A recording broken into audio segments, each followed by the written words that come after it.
Okay, we're going to get started.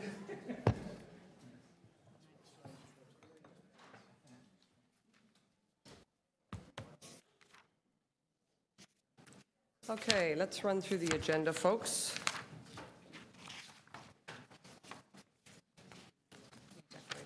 I just need my, yeah. Okay, we're calling the meeting officially to order, the final meeting of 30 this term of Public Works and Infrastructure. And I'd like to welcome our committee members, of course, and other members of council, of which I see none right now, but I'm sure they'll be here. We have 12 items on today's agenda, and for those of you in the room, the screens at the back provide real-time updates about where we are in the agenda and what's coming up next. And for those of you online, you can follow the agenda and debate on your computer, tablet, or smartphone at www.toronto.ca/council. And this is meeting 31. Meeting 31. Wow, that's even better. Thank you for that clarification. Okay, so I will ask for any declarations of interest under the Municipal Conflict Act.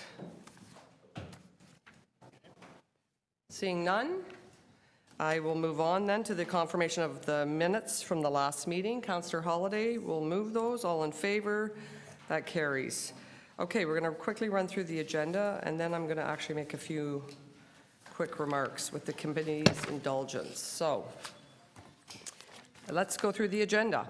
Item 1 is annual report lead in drinking water mitigation strategy. I will move that. All in favor? Carried. Sewers and Water Supply Bylaws 2017 Compliance and Enforcement Annual Report. This is PW 31.2. Oh, we have a speaker. Excellent. So I will hold that in my name as the chair, and we will come to the speakers in a few minutes. So if you can just be patient.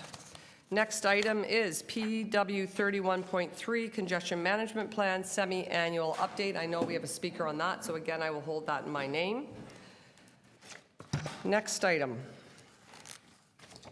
is PW 31.4, Amendment to Purchase Order Number 6042-538 for engineering services for pre-design and detailed design for the Rosehill Reservoir Rehabilitation. So we have a speaker on that, so we'll hold that. Oh, we've got lots of holds today. All right, next item is the PW 31.5 Contract Award for Tender Call 39-2018 and Tender Call 40-2018 for the construction of sewers and water mains associated with basement flooding protection program. And that is moved by Councillor Holiday. All those in favor? That carries. PW 31.6.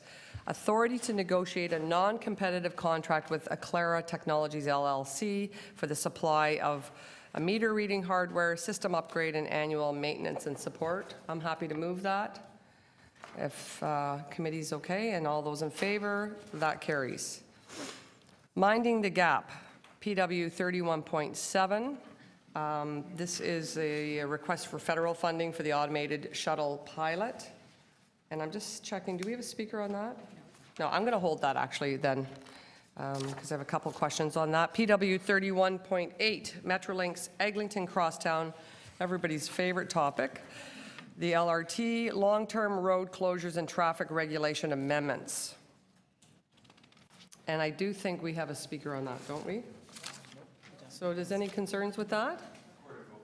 Recorded vote right now? Okay. Staff will be happy. They can go back to North York. All those in favor of adopting the recommendations in PW 31.8? Councillor Holiday, Councillor Robinson, Councillor McMahon, Councillor Peruzza. All those opposed? Councillor Carmichael Greb. You already voted. Okay. Councillor Memolady, that motion carries. That motion carries. Okay. Well, we dispensed of that quickly. I'm shocked. Okay, let's move on. PW 31.8. You are. And you look like you're ready to go out for a jog or play a game of tennis. I was thinking it would be a good idea. No, we've got enough. We've got enough held. PW 31.9, Parking Amendment, Broadway Avenue. I will move that. As part of that is my ward, and very happy to see this before us. So thank you to staff. I will move that. All in favor? That carries unanimously. PW 31.10, options to reduce, subliminal, options to address single-use items, misleading advertising, and textile waste in the City of Toronto. That has speakers, so I'll hold that in my name as the chair. PW 31.11, green bin organic waste processing and capacity in the province of Ontario. I'm happy to move that unless anybody... Oh, we have speakers. Excellent. Okay, I'll hold that again. And then PW 31.12, review of the scheduling and awarding of curb cut repair contracts. This is amazing motion. Amazing. Councillor Carmichael Greb is moving that. Big surprise. All those in favor? That, I think, carried unanimously. I'm almost sure. Although a few arms didn't go up, but... Okay, that is the agenda. And Councillor Mamalidi, you will be happy to know that there's no walk-ons. Yeah, this is... Oh, come on, groan, big groan. I said it, I spoke too soon. Sorry, Councillor Mamalidi. So you would like it circulated before we circulate it? That's what you just said.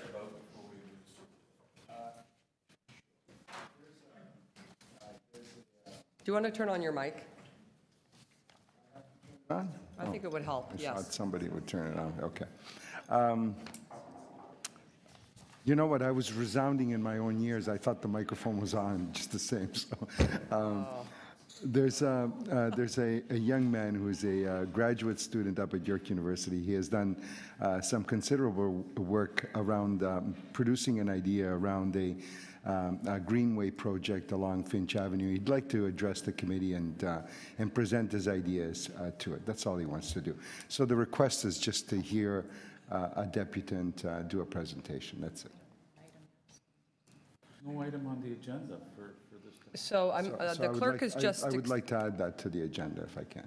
I think you have to submit it to the clerk for that to happen, for starters, but for a committee to even consider it. Is that correct? Do you want to address this? Sure. I'm happy to give it to the clerk. No worries.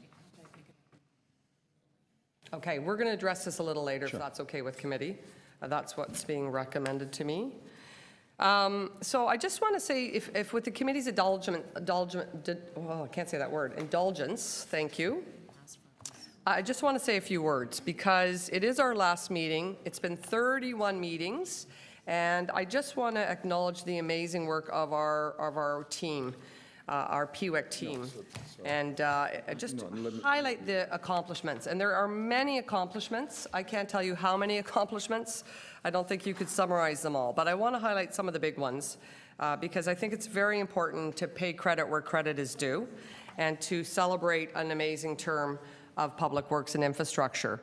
So if you didn't know, the combined capital and operating budgets of this division has increased from $2.3 billion to $2.7 in 2018, from 2015 to 2018. So it's a $2.7 billion portfolio that we've been overseeing around this horseshoe the last 4 years.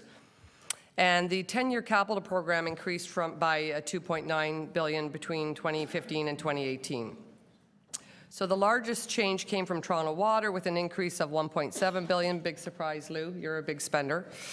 And Transportation's 10-year capital budget increased by $1.3 billion over that period as well. So very impressive.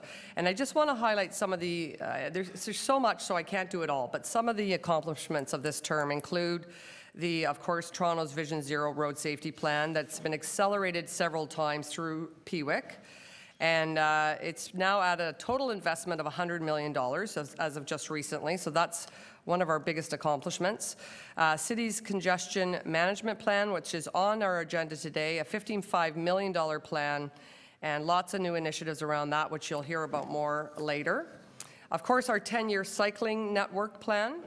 The plan laid out 525 centerline kilometers of new infrastructure focused on connecting the gaps, which we're all passionate about, growing the cycling network, and renewing the existing routes to improve their quality. So again, great work done by staff, and very important to acknowledge that. I think out of the 31 meetings, and I'm probably not going to get this right, but I think out of the 31 meetings, we've had almost 30 cycling reports. I'm going to confirm that later, but it's been I think it's been more. We've had more reports than meetings on cycling. And pedestrians, a very similar number, so pedestrian safety. So again, so many reports have been churned out. It's just unbelievable what these staff teams have accomplished this term. Also, I want to identify that the engineering and construction services, the total value of the contracts for work assigned to and overseen by this great division, led by you-know-who, during this term amounted to $1.58 billion. So again, incredible work done by our teams. Of course, everybody's favorite, long-term waste management strategy, a great strategy that we're unfolding slowly, and again, talking a little bit about that today. The expansion of the Dufferin Organics facility to 55,000 tons per year, and the initiation of the development of a third organics facility, the successful but unnerving rollout of the green bin, and we did beat the raccoons, I believe, except in maybe 2 or 3 instances, but some pretty wily raccoons out there. But we were nervous about that as a committee, and council was nervous about these bigger green bins, but it's been very successful in the end. Initiation of the development of one of the first food waste to renewable natural gas facilities in North America. Huge for Toronto. And of course, another favorite topic, the Gardner, approved in December of 2016, representing a commitment of $2.4 billion over the next 10 years. And you'll see some more action on that later this fall. The extended construction work hours, again, a new initiative under the PWIC wing, and 25 of 54 major road projects in 2018 are using extended hours, again, getting things done faster and more efficiently and less impact on congestion. And of course, the Coxwell Bypass Tunnel, certainly one of my favorites, and certainly I know one of staff's. This is was a big dream of many staff members, and certainly in Toronto Water and Engineering and Construction Services. So the Coxwell Bypass Tunnel, valued at $404 million, that represented the first step to cleaning up the Don River and Central Waterfront and delisting Toronto as a polluted area of concern in the Great Lakes. The Young Bay Young Ramp, more dearly known as YBY ramp, and the reconstruction of that costing $30 million. And I'm just going to zip through some of the rest of this great stuff. The water meter program, the lead and drinking water mitigation strategy, the wet weather flow master plan. It goes on and on. Even just the improvements just recently at council to the utility cut process. All of that is making Toronto a much greater place. And I just really want to, on behalf of the committee, thank our 4 general managers. Barbara Gray from Transportation, our newest recruit. I'm sure she doesn't feel new anymore. She's been put through the paces. Michael DeAndrea from Engineering and Construction Services. And Michael is responsible for a lot of that amazing work on the Don River. I know it's his lifelong dream to see that come to fruition, but along with Lou's work as well. Jim McKay, again, fairly new to the fold, but really has stepped up very quickly, even though I think he's only 25 years old. From Solid Waste Management Services, so happy to have Jim on board. And then, of course, both Lou and Frank from Toronto Water. Lou acting currently in the Deputy City Manager job, but for the majority of this term, Lou was at the helm of Toronto Water, and I still think participates in some of their activity. But also, Frank, thanks to you for stepping up and taking the role, while Lou has been very busy overseeing many divisions. So on behalf of Public Works and Infrastructure Committee, all the members, we want to thank our 4 general managers who are stellar, and all their staff. I wish I could name all the staff we've been able to work with and get all these reports accomplished and seen through to fruition. So thank you from the bottom of our hearts for a great term.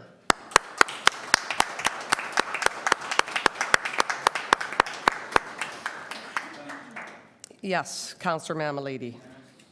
Absolutely. Can I just say one more thing? I found the numbers that I was looking for. So it was 28 pedestrian safety items that came before this committee in the 4 years, and 33 cycling issues, all within 31 meetings. So if people are saying otherwise, they're wrong. I think that's an impressive accomplishment, and I think it's also unprecedented. So I just wanted to share that with you. And now, Councillor Mamalady, go ahead. So, Madam Chair, for the most part, I agree with you. Our staff are wonderful, and while I know that there are many times where we don't disagree, they are of the utmost professional, and I want to thank them for being that way. They do listen, maybe not enough to the Ward 7 councillor, but they do listen, and I do appreciate their work, and Lou, your staff are very much to be commended.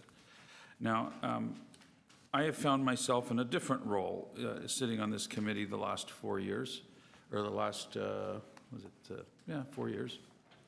And it's been a little different in the sense that I think my job over the last little while is to try to bring out the other side of each equation. And it's been a little frustrating for me, Madam Chair, knowing that when I do that, in the best way that I can, there are people that want to criticize, and yes, even at times, try and take off someone off of the committee like myself for merely suggesting the other side of the equation and how the public might be reacting to things that we are doing. The King Street pilot project was one of those. Well, that actually went to executive, but that was executive item, not a PWIC item. Just let me finish. The garbage fees is something I've never agreed to, and there's a voice out there saying we got to stop this, right? So those are the kinds of things that I felt the need to come out and talk about. There are LRTs being placed in communities that don't want them. So there's a disconnect, in my opinion, between City Hall and neighborhoods in this city. And I think that I've been very vocal about bringing that out again. And I think that that's a part of our job as well as councillors, is to bring out the other sides of each equation so everybody can listen to them. I wish going into the next 4 years, we can listen to the communities a little better and bring our decisions into communities the way we should have. The latest was the LRT meeting, the first and only public meeting to be held in any of the communities, really, after decisions that are made down here. I think we need to do a better job of just listening to people. Can you just wrap And up? if it weren't for guys like myself, we today would have road tolls, and Again, that's not this committee. and we That's would the also executive committee. have implemented a roof tax. So whatever it is that some of us choose to do in doing our job, I hope that we can appreciate it going into the next 4 years. I think it's important that people are heard, and I hope that based on the voice that you're hearing from some of us, like myself, you don't decide on who's going to be on a committee because they don't agree on a particular platform. But having said that, thank I you have very enjoyed much. you, Madam Chair, in the chair. You've done a marvelous job. Thank you very much. And Coming from you, that means a lot. I ask you for your forgiveness. The days that That's going to take a while. Okay, so is there any other comments, or should we get rolling with the agenda? You ready to roll? Looks like everybody's ready to roll. So let's go to PW 31.2, Sewers and Water Supply Bylaws. And we've got a speaker on that, Hamish Wilson. Where would we be without Hamish? I'm glad you're here for our last meeting, Hamish. Thank you. And pardon me for digressing a little bit. Yes, staff have been working hard. Yes, there have been a lot of bike things happening, but there's still a section of Bloor Street East between The item is River sewers and water supply, and you have to stay on topic. That's Robert's Yes, well, you've Rules just of taken Order. about 20 minutes to expound all your accomplishments. I'm disagreeing with them because it's Well, they're only not my 20 accomplishments, they're I- staff's, but well- did you stick to the item? I wish you would actually stick with road safety as well, Madam Chair. Did you Bike stick to safety the is item? very Point of order. Yeah. Point of order. You know, along with being having the privilege of being a deputant here at City Hall, there has to be a level of respect to the chair as well, and I think I need to remind you of that. Thank you very much. Councillor Well, Holloway. shall we actually get on with the deputation? This is something that came from Harmony by His Royal Highness Prince Charles. This is a call to revolution That's a rather strong statement, just to put it all in perspective. We absolutely do need to make sure that we clean up our environment. There's a lot of great work in this report. Thank you very much. We have to make sure that people can't just make their chemicals go away by pouring them down the drain. If we manage the stormwater, if that's part of the intent of it, I think we're missing the depaving and the disconnection of parking lots, for instance. And yet, if you're trying to clean up the ecosystems, I would suggest that we really have to go beyond merely the sewer things to actually work on the more mundane non-point sources, which according to the State of the Great Lakes 1997, I was looking for an earlier one, point sources here.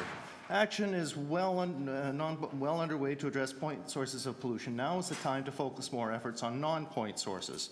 I would strongly suggest that we have an incredible issue with all the oil that you see spilled from the taxis, from the cars, from the trucks, from the city vehicles sometimes. I don't think that's clean and green. I think it's a horrendous problem. It's ubiquitous. You go onto the roads after or during a rain, you can see them awash with oil. It goes down to the drains, into the sewers, into the Great Lakes. You've got a huge issue here that I think is not being addressed. I don't know who should address it, but we have to get going on cleaning up the automobility loading onto the sewer system, which also includes brake dust and tire dust and other things. So please work on this. Oh yeah, windshield wiper fluid sometimes has Teflon in it. That doesn't disappear. That goes down the drains into the lake. Also, there's a heavy loading of salt sometimes. Batteries I've seen often tossed on the road, and they're really toxic when they get run over and again goes down the drains into the sewers. I think with the batteries we need to have better collection systems in place, more deposit, even a deposit return system, even drop off at the stores that actually sell them or something. And maybe a way to solve this problem again is to begin to have more counselors' environment days, like 4 a year or even 12 or 10, something that actually enables everybody in the city to bring in their toxic waste much more frequently, much more often. So there's a lot of good work in this report. Thank you very much. But I think the staff have to take political direction, and if you're not going to nudge on this important set of non-point pollution sources, then you should do so, please.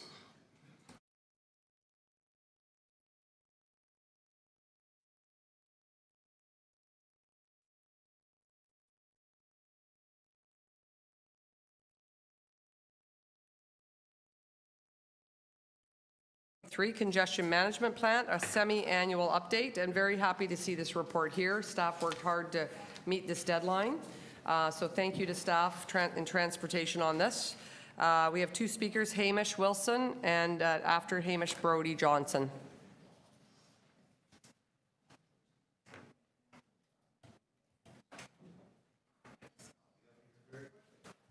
Lucky me.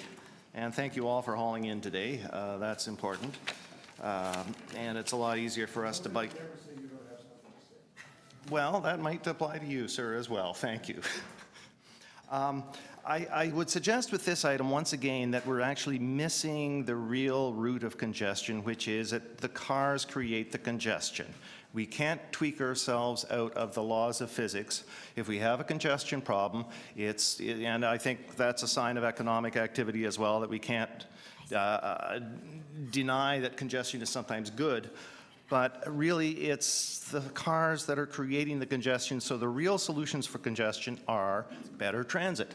Yes, we are very lucky with the GO system. However, we have really not been doing well enough to actually fix things properly with providing transit into the core, especially the east-west transit to supplant the Gardiner, which we have not done.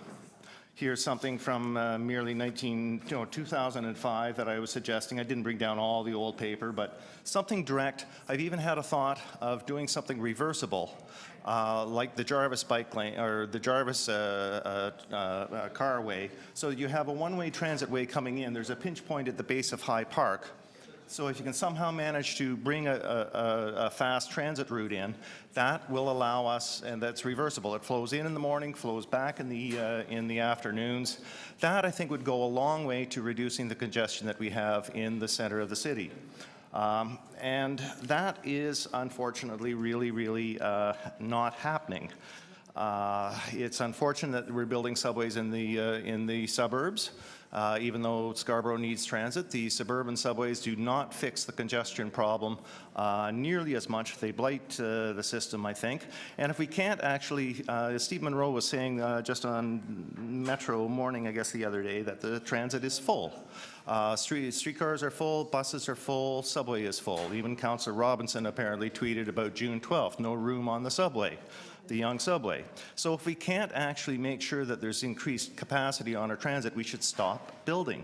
The congestion is actually really bad sometimes, almost to the point that can emergency vehicles get through?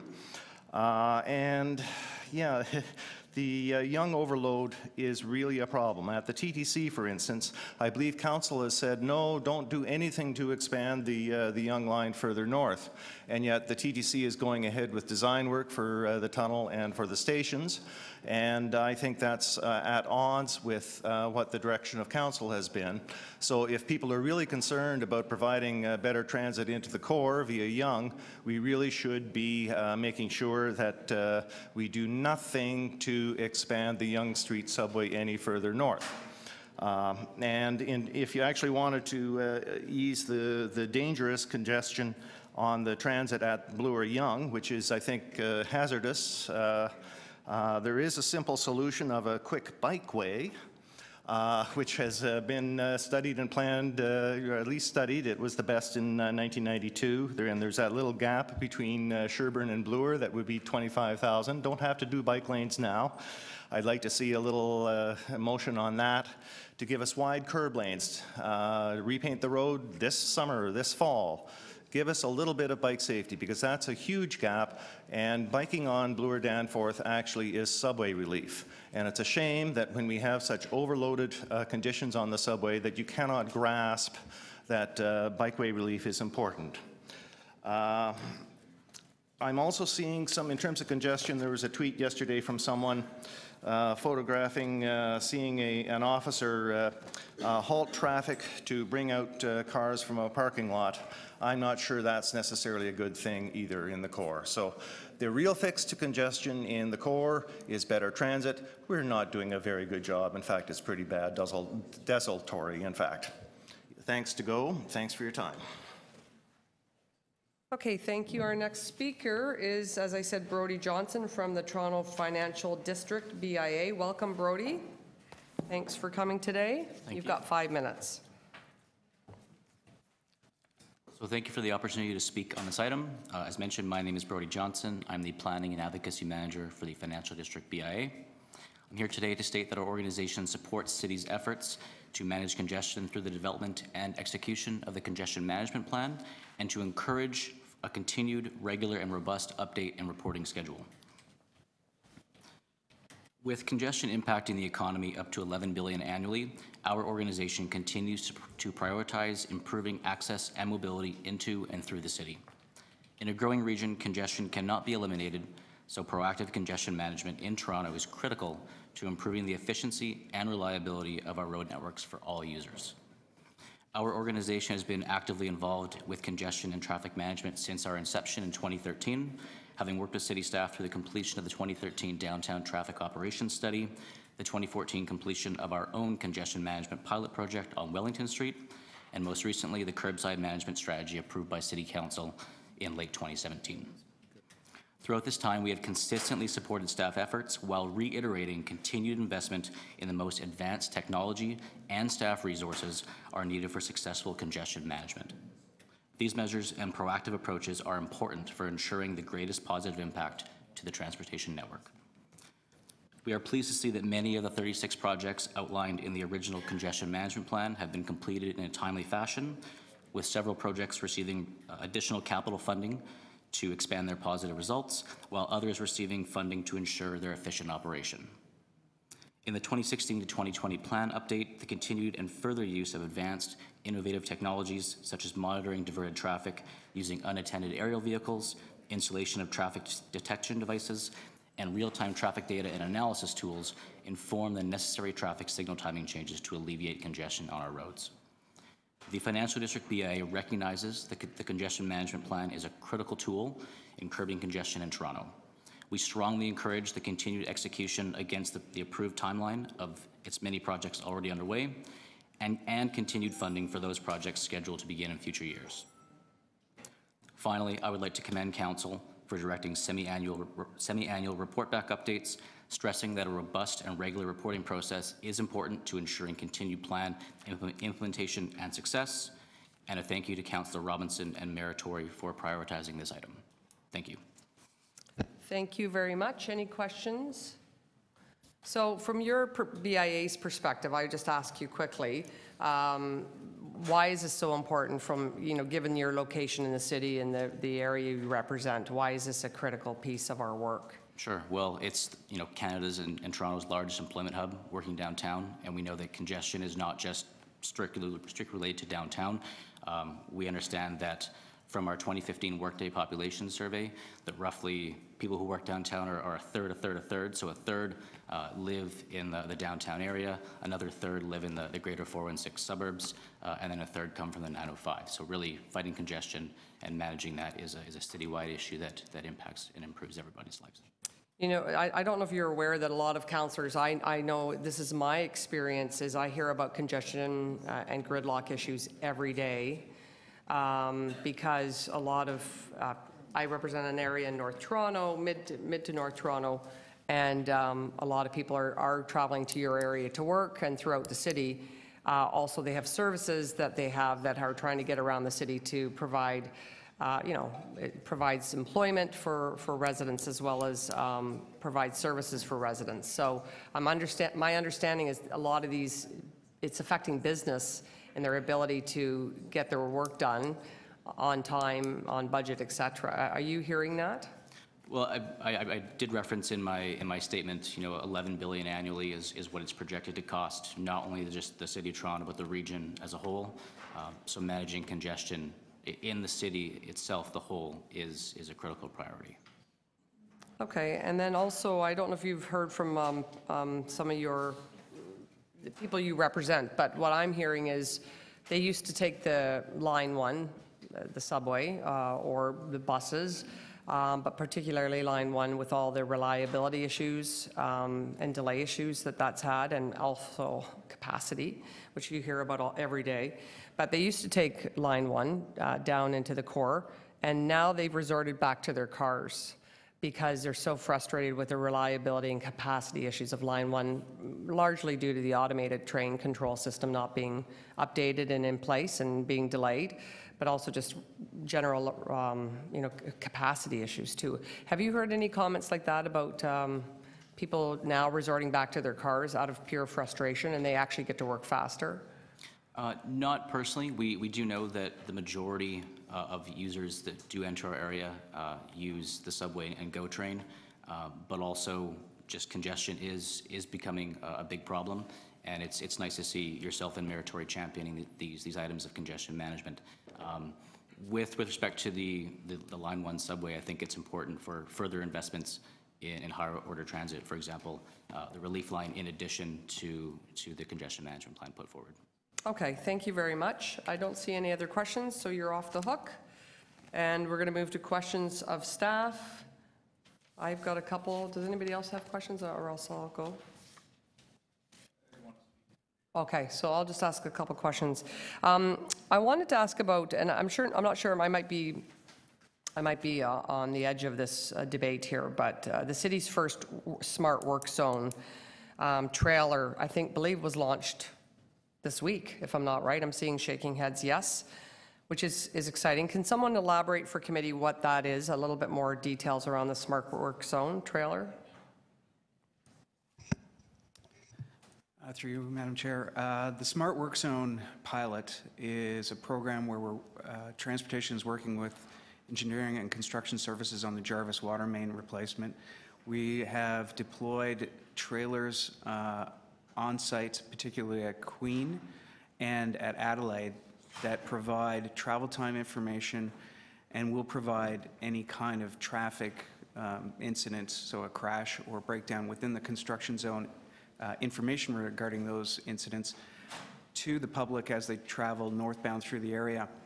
And the intent there is to provide the traveling public with some forewarning of the travel time through the area to Gerrard and whether or not there is some kind of problem ahead. And that gives them the ability to divert either at Adelaide, Richmond, or Queen before entering the construction zone. So should it ease some of the frustration around that construction site, if that's possible? That's what we're hoping, is that there'll be a close communication between the people working on site and our operations center. It should improve, ease congestion, but also improve safety through the area by reducing the probability of any secondary collisions.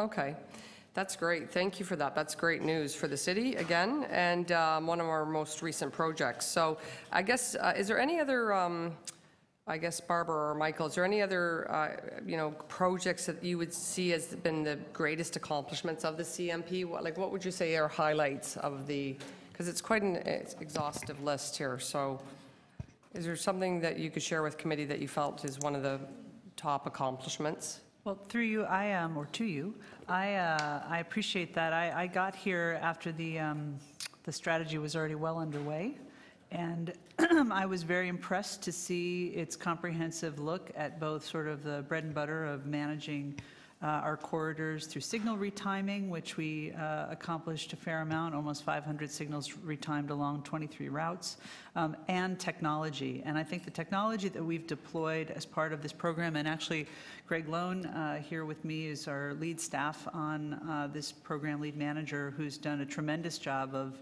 really reaching out to the private sector. I know that we've come here before to talk about the Waze pilot and to talk about technology that we've used through video monitoring, through Bluetooth, to understand the patterns and the travel time so that we can have the most effective solutions. So to me, there's really a lot of wonderful accomplishments. We're very energized to come back to this committee in the new term with a refresh and update on what the next 5 years should hold with our congestion management plan, part 2. And we're going to be working on that and doing a scan of what is top technology and best practices throughout the world. As congestion continues to be a challenge, it will always be a challenge for us, both through management and through the growth and economic advancement of our city. Excellent, good. And so then I'll just put Greg on the spot one more time because you gave me the idea, Barbara. And that is just, what would you say, Greg, is the most effective new technology the city's using to combat traffic and congestion? Or give us a sample. Thank you, Madam Chair. I think Barbara touched on one of them. I think one of the most important emerging technologies is the availability of commercial traffic data, flow data.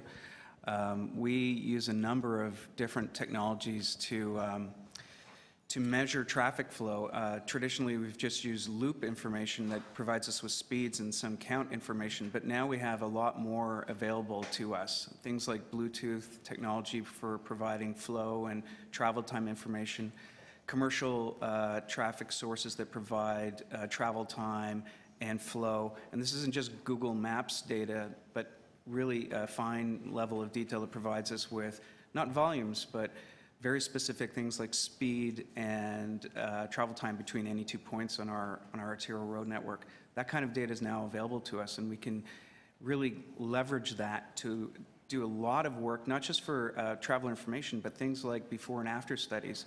We no longer need to run out and do a lot of intensive before studies when we're trying to assess what the impacts of an improvement on the roadway might be, because we can look back through the commercial data, historical data, and be able to compare that to current conditions. So it's really changing quite significantly the way we do our work.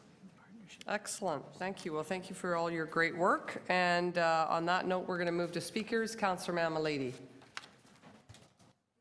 Okay, so this is a, I started the meeting by saying that, sometimes you have to have the other side of the equation, and that's what I'm going to bring to the table. I have 5 minutes to do it, and I think I think the first thing I'm going to say is that a congestion plan that includes congestion and creating congestion doesn't work, in my opinion.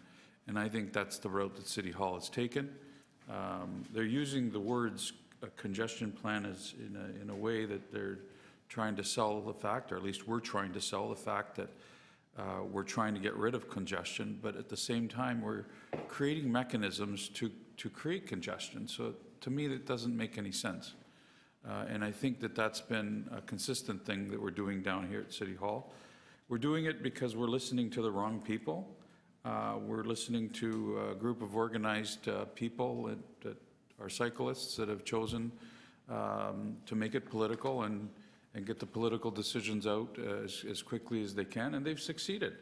It's the politicians that are to blame for the decisions that we've made around congestion, and this should have a different title. It should be a non-existent plan, as far as I'm concerned.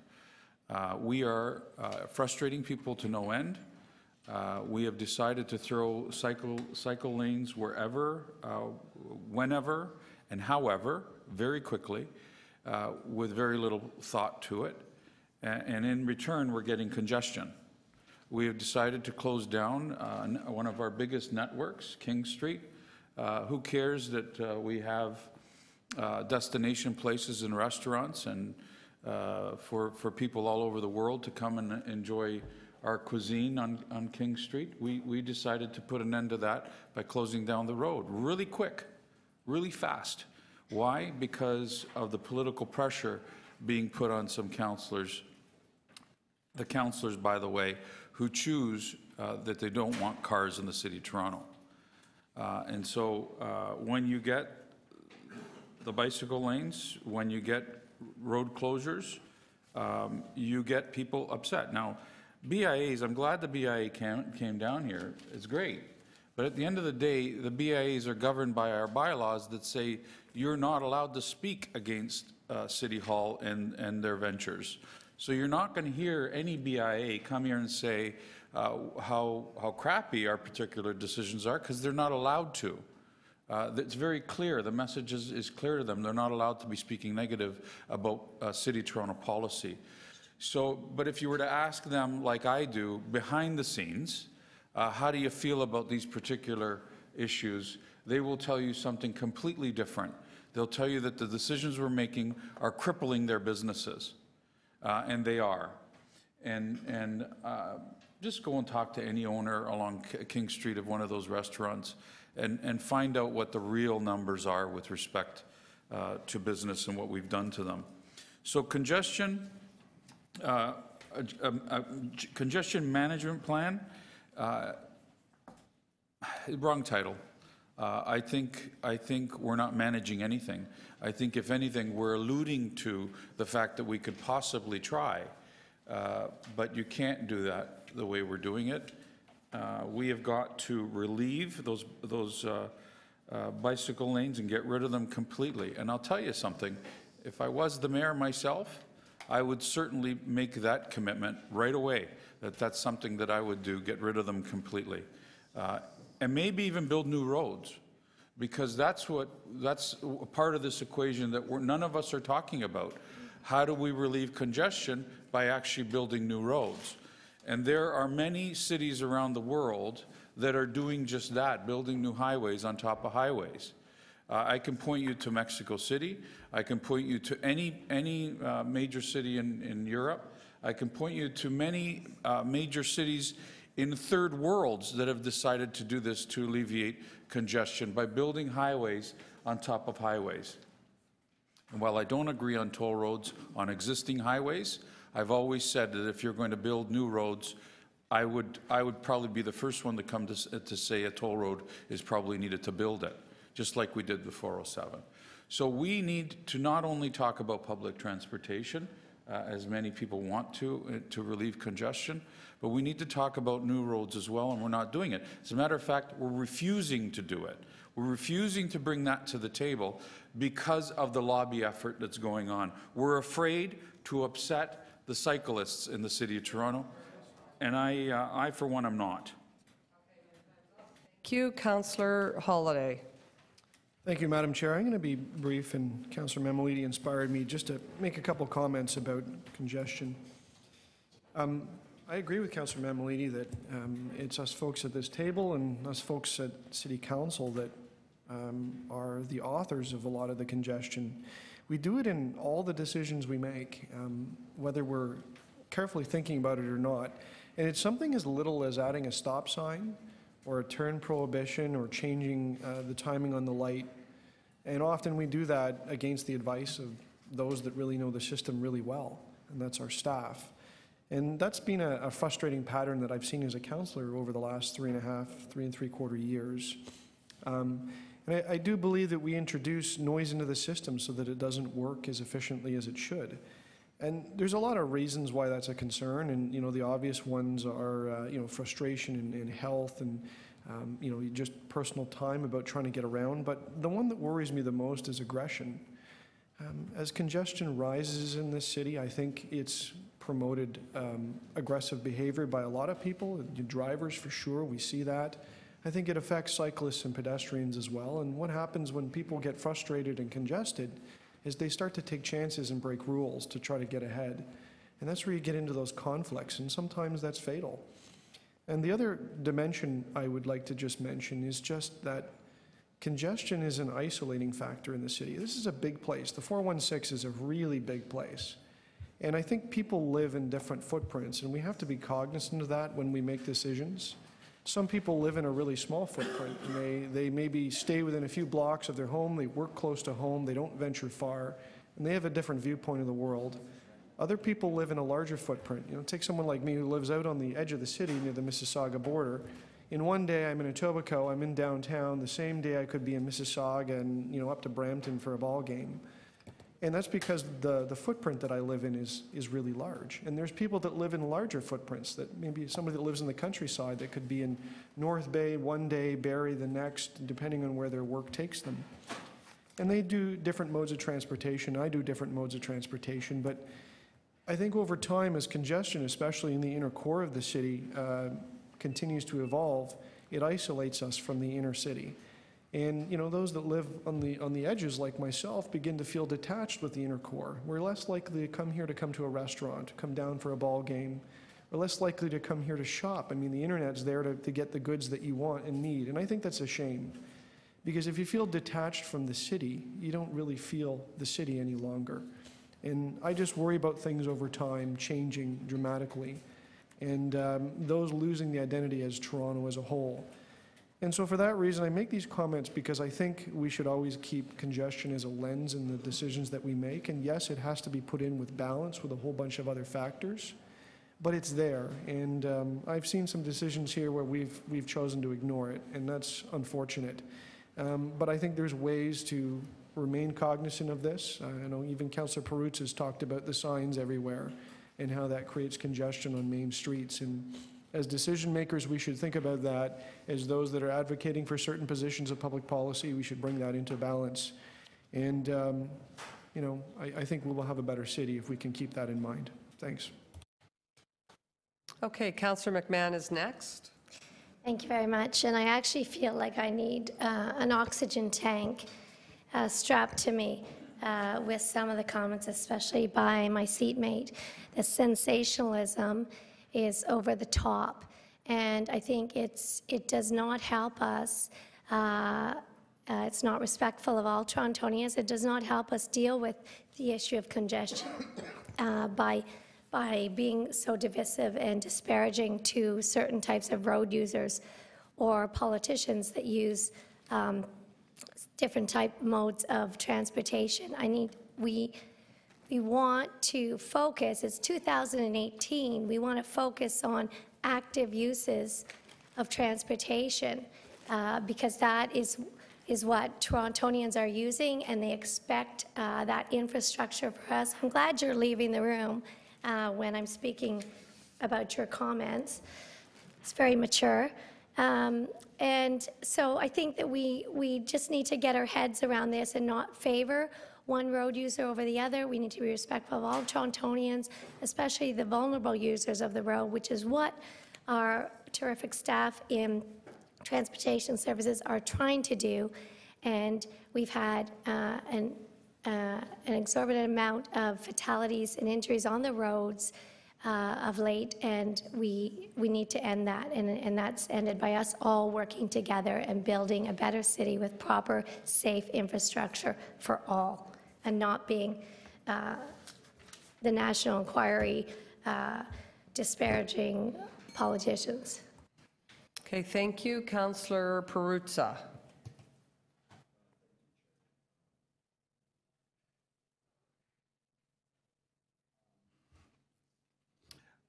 Yeah, so a couple of comments. Councillor Misleading talked about how we need to build new road space to alleviate congestion.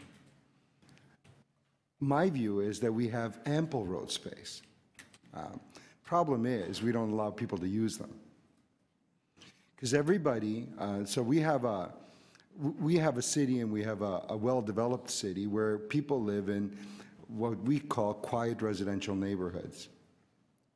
And because we are sensitive to the electorate, and we're very responsive to the electorate, what we'll do is we'll put up one-way signs, we'll put up do not enter, we'll put up don't come into this neighborhood from this time to that time.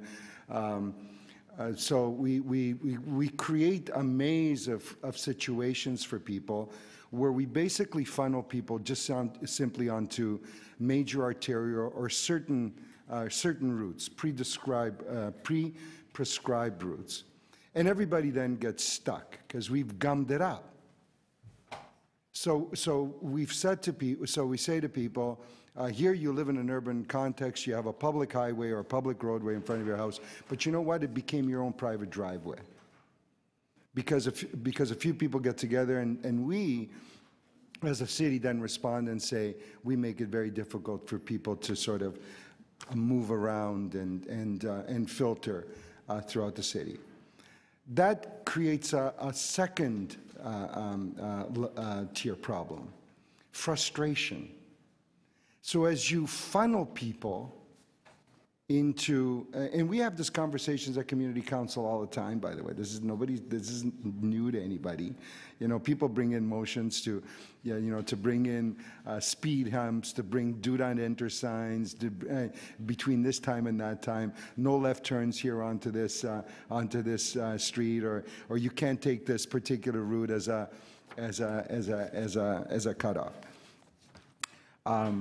So we've done that very, very successfully, and staff some time ago produced some numbers for me on how many unwarranted, for example, stop signs and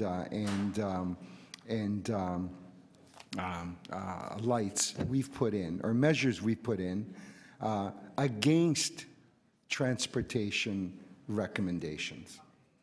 Because simply we've made political decisions, and they're in the thousands. We have thousands and thousands of unwarranted traffic restrictions, making people more and more frustrated. Expanding congestion and all the impacts on the environment and everything else, along with all of the other elements to it. But frustration and anxiety also are connected to safety. So on one hand, we say we want to make our roads safe for pedestrians, for cyclists, for all of the users. And on the other hand, we're taking the people that actually have the equipment to make the roads unsafe, i.e. the people in their SUVs and cars, these 2,000-pound vehicles that are very, very dangerous for everybody, and you're frustrating the heck out of them. You're making their commute times longer and longer and longer. You're making, their mobility very, very restricted. And in the name of road safety, we did something very, very bad the other night, in my view. We took, for example, Avenue Road from St. Clair down to DuPont. And in the name of our road safety school plan, we basically took, I don't know, a 4-lane highway one way and 4 lanes the other way, down to 30 kilometers an hour, all downhill. I travel that road quite consistently. There are very, very few people on foot on it. There's very, very few cyclists on that street. 4 lanes. I can go faster than 30 kilometers an hour on my bike. We just created a speed trap everywhere there. How frustrating is that for people? So we did it in the name of road safety, with no information from our staff, no collision statistics, no accident statistics, no numbers in terms of pedestrians or cyclists, but willy-nilly, boom, we basically shut it down. Why? Because there was a mood at council that we were going to make it safe. Who knows? We know best on how to make things safe, don't we? Especially when we're doing it at 11 o'clock at night, you know, sitting in, you know, in a council chamber that you've been sitting in all day long, really, really, really frustrated by the exercise and by the activity. So we should really give ourselves a head a shake. It gives our head a shake when we do stuff like that. Yeah, because I don't believe we make it safe, and I don't believe we really move people around. Yeah. Thank you for that. And I'm going to move on to me unless anybody, because I'll just say, you know, the overall vision of the CMP is through innovation and technology and maximizing safety, efficiency, reliability, and sustainability of the transportation network for all users. Is really the objective. And then also, an added benefit is reducing the impact on the environment. So this is a very important plan. I applaud staff for their work. I think prior to this term, we might have been using clipboards, I'm not sure. But now you're hearing about all this innovation and technology that we're embracing, we're purchasing, we're rolling out throughout the city, whether it's the traffic monitoring cameras or the traffic detection devices, the smart work zone, which we're just literally piloting this week, which will lessen frustration for drivers. All of these very active projects are, in some cases, they're in procurement, working their way through, which is another one of my beefs I won't get into today, how slowly that goes, but that's something council needs to address, I think, next term in a very aggressive way, the procurement piece. Not just for this division, all divisions. We've got to find a way to do that faster. But the LED signs, the collaborations with both Ryerson and the U of T, this has been top researchers in our city that we're now working with on making this city a better place to work, live, and play. So I think I want to just take this opportunity to thank the city staff, of course, but also all our collaborators, as well as the Toronto Financial District, who's really played a role in pushing us on this and keeping this alive. So I won't go into all the projects that are unfolding, but thank you to all the people who are making this happen, and we'll look forward to your next semi-annual update. Just on the other speeches, I would just agree with a lot of them and say that I think that we are creating our own level of frustration in this city because of unwarranted additions, and I think that we will probably down the road pay a price for that, because things should be based on engineering experience and expertise, and political wins are not necessarily safety wins, because sometimes these things, as I mentioned at North York Community Council, can actually create more safety issues. Like collisions that you might not expect at stop signs that aren't warranted. So I do agree with a lot of the comments that have been made today. I also think that councillors taking to Twitter to take on one road user is not appropriate, and in their own way are creating division in the city. So I think we have to work together, all road users, to get where we want to go, and I hope we see more of that down the road. On that note, I will move this item and ask for a vote. All those in favor? Recorded vote. Recorded vote. All those in favor of adopting PW 31.3, Councillor Carmichael Greb, Councillor Holyday, Councillor Robinson, Councillor McMahon, Councillor Perruzza. All those opposed, Councillor Misleading. That motion carries. Okay, thank you for that item, and we're going to move on to our next one, which I don't know if the speaker's here. John Van Nostrum, is he here? If he's not here, then I'm going to move this item, or if somebody else can if they prefer, and move on with our day. So do you want to, Councillor Carmichael Greb will move that item. All those in favor? Opposed? That carries. PW 31.10, I think this is the big item of the day, as you can see by a number of speakers. So we're putting waste management on the hot seat. And, oh, minding the gap is first. I'm sorry. I held that. You know what? I'll let that go. Minding the gap, the clerks have just advised me, is item 7. This is, I guess, decision-making criteria for the potential pilot. Is that the intent? And determining the level of service in the single route. So does anybody have any questions on 31.7, the minding the gap, the shuttle pilot, the AV shuttle pilot? We don't have any speakers on it, so we could just move on to our plastics item if no questions. I guess I'll just quickly ask, what would the pilot, what would the pilot, just give us a quick snapshot on what the pilot would look like, and then we'll move on to our next item.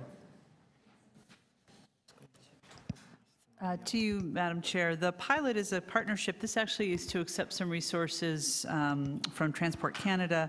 They did a call for proposals to do AV projects, and this one is in partnership with both our own Economic Development and Cultural Organization, as well as Metrolinx and the TTC and the federal government. And so it is focused on filling the last mile gap and launching a AV shuttle that is in compliance with the rules related to that, and finding a place where we can work with our partners to make that a successful pilot and learn a lot from that as we move forward with our AV work into the future. So that's really the focus of it, is to accept the resources and engage in the pilot moving forward.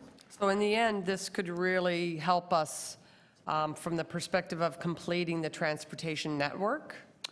It is one more tool. I neglected to mention that this would not be complete until 2020. So we have some work to do before we finalize all of the component pieces. Oh, so the pilot wouldn't start till 2020? It would launch in 2020. It would launch in 2020. Oh, that's good to know, because I don't think I realized that, or we realized that. Okay.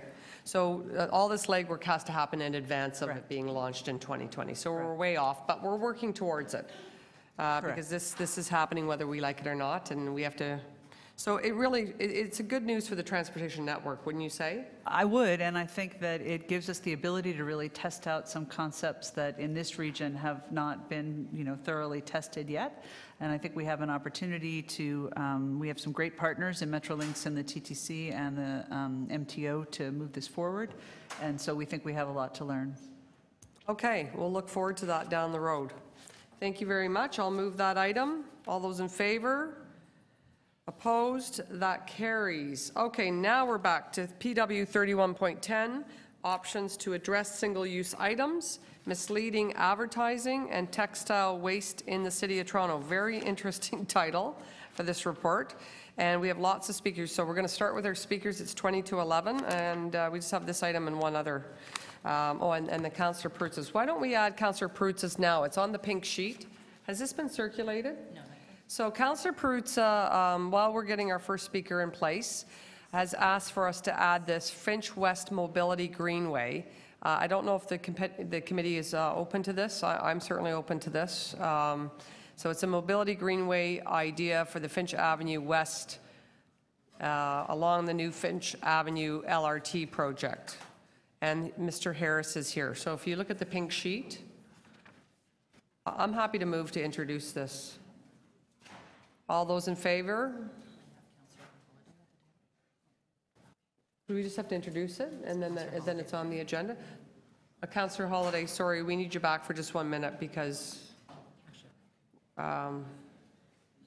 So has everybody read this? Okay, so I'll introduce it. All those in favor? Opposed? That carries. Okay, thank you very much, Sally, for your patience, and welcome. You've got 5 minutes, and you can start now. Oh, just leave it there, and the clerks will come get that. Yes, thank you. Perfect. Thank you, Madam Chairman, for letting me speak today.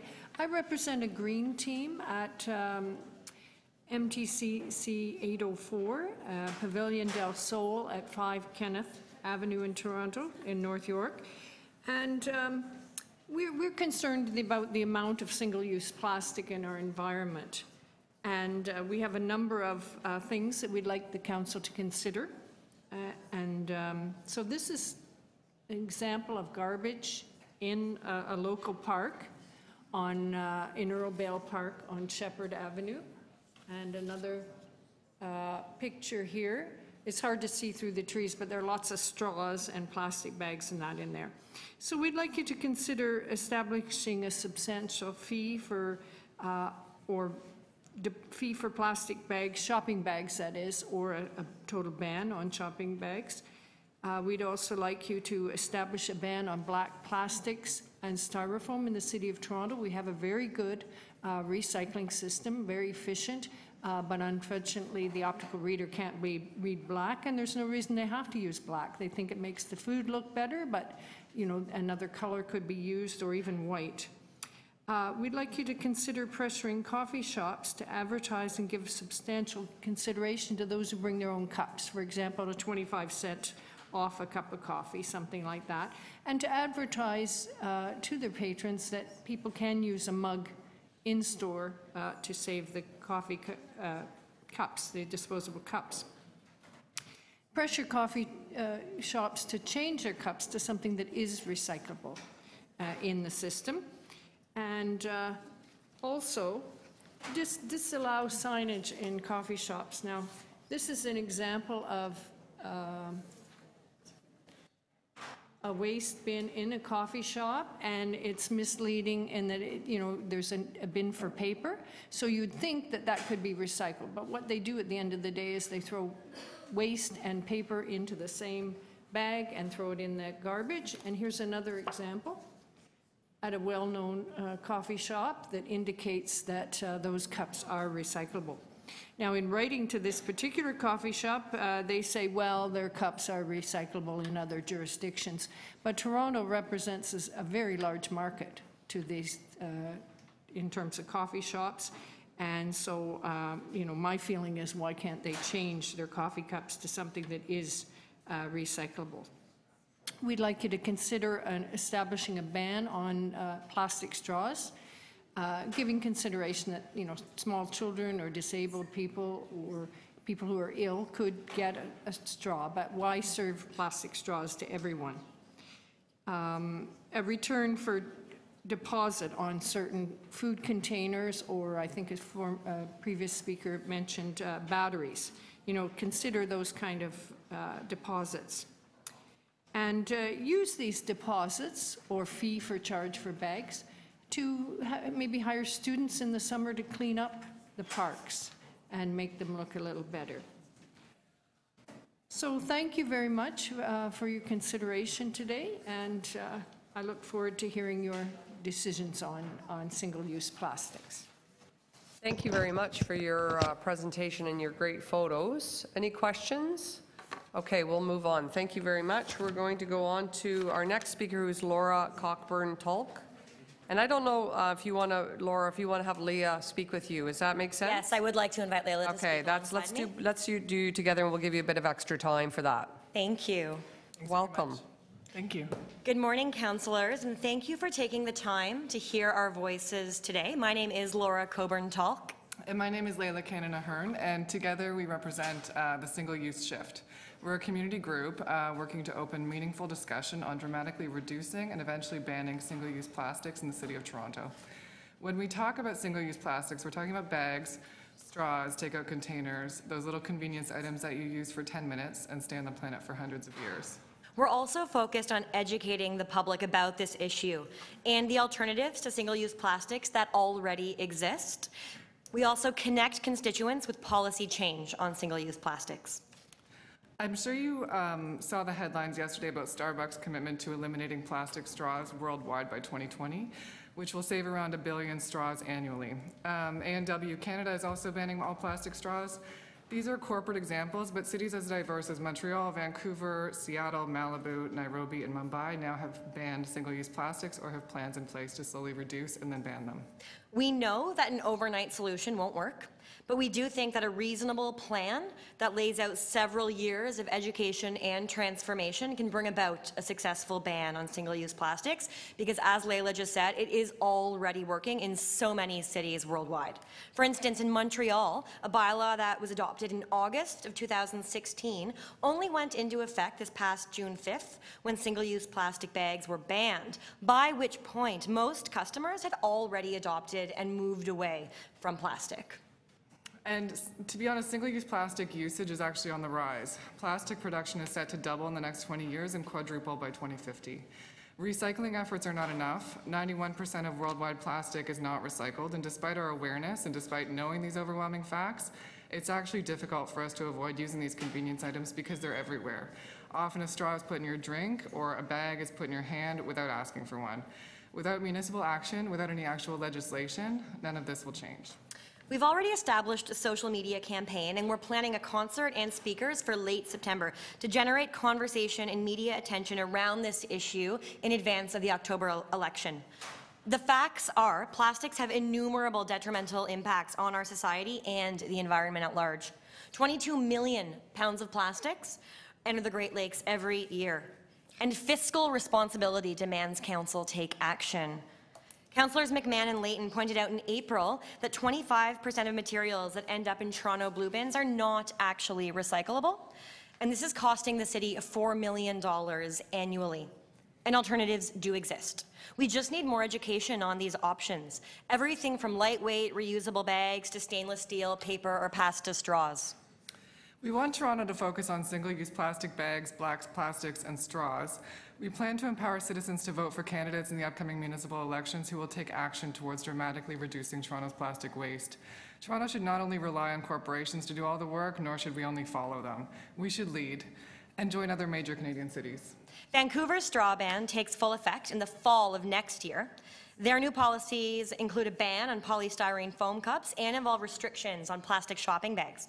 Their city councils unanimously passed this policy in May, and they aim to totally eliminate solid waste disposal by 2040.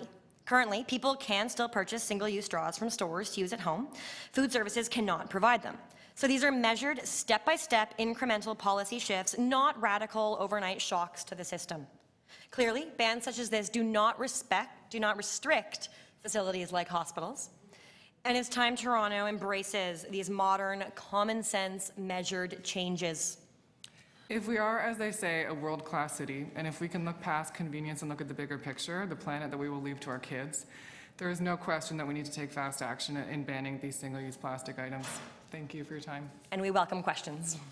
Okay, I have a question. I don't know if anybody else does, but I'll start. Oh, sorry, Councillor, I didn't even see you there. Councillor Layton, go ahead. Yes, thank you very much. My apologies for being a little late on the item. Can I just first say, too, the way that they did the deputation, normally we have two deputants. One speaks for a couple minutes, then the other speaks for a couple minutes. Lively. Kind of like the going. I think it kept, certainly kept my attention longer, going back and forth. I actually really like that. So the recommendation is in the report isn't to go out and ban these plastics or do that piece of regulatory work yet. It's to go out and do more consultation. Now, given that we've been waiting since April, when Councillor McMahon and I and the chair, in fact, the next meeting, I believe, had a motion that also went in really deep on looking for staff advice on how we could address this. What confidence do you have that we're going to see anything in the near future if all we're really doing is saying, let's go back and consult without a firm date to come back with some advice with? You got a lot of confidence that we're going to come back with some regulatory measures within the next couple of months? I'll speak first. We're confident that it's the first step. We know that dialogue needs to happen. It's important to get that dialogue in order to get buy-in, large buy-in. But I think the reason we feel optimistic at this point is because we feel we're entering into a time in Toronto politics where people have, even though it shouldn't be the luxury, I think people have the luxury to focus on issues that they are passionate about. I think the upcoming election will give people time not to vote for what they don't want, but to vote for what they do want. And we represent a voice, clearly by the number of deputations on this item today behind us. A lot of constituents do care about this. And also we feel that there's a wave right now. A lot of it's happening in corporate spaces, Starbucks, A&W, McDonald's, IKEA. This is literally all just in the past 4 weeks. But there are so many cities that are taking these steps, and we think that if we start with this first step that has already been initiated, and then just keep moving forward. Don't lose that momentum this time, that could be the start of a great change. Okay, thank you. That's what I was going to say. So. Thank you. Thank you. Okay, other questions? Councillor McMahon. Thank you. Can you just kind of give us, because you had so much great information delivered in a captivating manner, can you just list quickly some of the municipalities and what they've banned and so far? Vancouver recently banned the plastic straw. Right. Montreal recently banned the bag. So those are Canadian cities. But then we also listed Nairobi, Mumbai, Seattle recently banned the straw. Malibu as well. Kigali is another city in Africa, which I know is far away, but I think if they can do it, we can. It varies city by city, and what we've noticed is that it's not all at once. There seems to be first a fee on bags, later a fine for organizations or companies that use bags. So it's kind of something that's graduated, which we think gives people time to adapt. And they must be taking measures with the straws. I've heard from people with mobility issues and whatnot, to have kind of the bendable straw, so allow for that. We looked at a lot of different straw alternatives. There are, of course, the stainless steel straws, which I carry myself, but then those are not bendable. Well, you saw a bendable one. It was bent. Ottawa. I saw a gentleman in a wheelchair in Ottawa who was using a pre-bent stainless steel straw, I guess at the angle that was comfortable for him. But so there are also silicone straws that bend, and I mean hospitals could certainly use those and wash them along with their regular dishes. There's bamboo straws, there's paper straws, there's so many alternatives. So mobility issues are certainly something that we should be paying attention to with this, but there are exceptions that could be made and there could be workarounds, absolutely. Yeah, and I think those are a lot of workarounds, but again, I think it's important to acknowledge that there can be exceptions and the level of change would still be massive and really positive. So I know, for instance, in these cities that have banned plastics in a lot of cases, places like hospitals clearly are, they're still using plastic IV bags. There's still a lot of plastics being used in cases that are more complicated. So we think that common sense kind of exceptions do have a place. And you mentioned you're hosting an event in the fall. Can you tell us a bit more about that and also share that information with us? Yeah, well, our goal here is to also educate the public because, the previous plastic bag ban maybe was too soon for people, and I think the public support has come a long way. We're finding overwhelming support already, and the event that we're planning will host several bands still sort of to be confirmed. But the point of the event is not to fundraise. I don't think we need to fundraise. It's really just to get awareness out and get the public support, especially with the upcoming elections in October. The timing is... Yeah, we will give you the details. We will spread those wide and far once we have them. Right now, we're just in discussion with a venue and bands. Once we have the musical lineup lined up, we're also going to be inviting speakers and advocates to speak so that we can kind of keep people entertained, but like Leila said, build their knowledge and understanding. Great. Thank you for all you're doing. Thank you. Thank you, and please come. Thank you. Okay, thank you very much. We're going to move on to Emily Alfred. Oh, sorry, I'm sorry, come back, sorry. My apologies, I forgot. Councillor Holladay had a question for you. I did. Thank you. And Apologies. I was inspired to ask this question because I could sense the amount of research that you've done, and I'm intrigued by the movement to ban straws in different places around the world. But can you tell us a little bit more how it works? So I'm thinking about, you know, the typical fast food restaurant. You've got the paper cup, the wax paper cup or plastic paper cup. Then you've got this polystyrene lid, big piece of plastic, and then you've got the straw that goes inside. Is that what you're thinking too? It's that kind of scenario where you see with a lot of this? A&W, they recently banned straws, and that's coming into effect this fall. They're replacing them with paper straws. Starbucks has just banned straws worldwide, which is going to go into effect by 2020. They've already begun in a few cities now to remove them. So what they've done is they've created a lid that's sort of like a kid's sippy cup. I don't know how else to describe it. And the plastic lid is made of a compostable plastic. They're also investing $10 million into research to come up with compostable cups as well. So it's baby steps. It's a step in the right direction. There's still a lot of plastic being used in restaurants, like single-use plastic, but straws it's an easy solve. It's an easy step in the right direction as far as we're concerned. And I think what's interesting in that case is the investment in innovation, which would mitigate some of the problems and some of the concerns people have regarding these bans. So the sippy cup lid doesn't sound that radical. Like, I mean, you can get coffee cup lids like that now. So. Well, they sort of have like a raised nub thing. The ice out or whatever. Yeah. So I'm intrigued on that about, you know, how the restaurants are changing. Did any of them sort of give up on lids? Well, yeah, that would be nice, but I don't think that is realistic because a lot of people are taking drinks to go in their cars, et cetera, and they would be spilling, and I don't know. I think that would be a harder sell? Yeah. So like one would think, though, if you get around the lid issue, you know, all you got to do is take the straw dispenser and put it away. Right, so that you'd cut down 99% of the straws. If the odd person asks for it, well, here That's you go. right. There's already a movement happening in Toronto. A lot of restaurants have pledged to ban the straw just in their restaurant alone, and they're only giving straws to people if they ask for one, which is it's already making a huge difference because a lot of times you go to a restaurant and you sit down and they put water glasses for everyone with straws in each glass, and then you don't necessarily even want or need that. So I think it's amazing that the restaurants have already taken this upon themselves, but I think, like I said, we need municipal action because sometimes it happens without you even thinking about it, and we're really environmentally minded, and it's hard for us even, like we're like, please just ban it because it's hard for us to just think to say no before it's put in front of you. A lot of restaurants do it with napkins, and I mean, I think there's a few reasons. A, it makes a mess because they blow around and they get tossed around. There's cost as well, but all they did was put the napkins behind the counter. Yeah. You'd have to ask for it, and I'm sure the usage was cut down by 99% because people don't take handfuls anymore. They just take what they need. So regulation is one way to achieve this, right? And the report talks about a process to do that.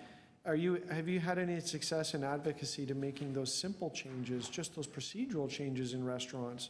Take the straw dispenser and put it behind the counter, put it in view behind the counter, but make sure you got to ask for the straw, and I think you'd see the use drop a lot. Have you had any success in that? Yeah, well, I actually started a petition last year against a large grocery chain that was just seemed to be on another time zone. Like they were putting everything in styrofoam, and they have all their vegetables on styrofoam trays wrapped in plastic on it. Like it was just offensive, the level of waste and consumption that they had on display. So I started a petition and found it went viral and got overwhelming support from the community. And I think that it's got to be a conversation with each business owner, but at the same time, it would be much quicker if we could have legislation. So I do speak to restaurants all the time and ask them for these small changes to be made, but it's a big city. And we do try and focus on those small actions. I know a few years back, I rode my bike across Alberta and Saskatchewan doing environmental theater, advocating for small change. And the idea being that you, in the same way you vote with your wallet, you vote, you know, in a sense, for the initiatives and for the types of plastics and pieces or papers that you want to be using and wasting. You can do small things in your daily lives. So I think for us, we've really tried to kind of lead by example and just get better ourselves, because I mean, we're all busy, we're all people, we have kids, we have professional lives as well outside of this campaign. And the idea is sometimes you do forget your bag. You do forget your reusable stuff at home. You've left in a rush. There was a really interesting op-ed in the Star last month written by an editor who basically said, I'm paraphrasing, but give me a little bit of a nanny state here almost, because I want this change, but I just keep forgetting, and I need that legislative push to support me, to make me remember. So. Thanks very much. Okay, thank you. I also want to thank you for your work, and I think we're going to meet at some point, so I'll look forward to that. We're going to move on to our next speaker. Again is Emily Alfred.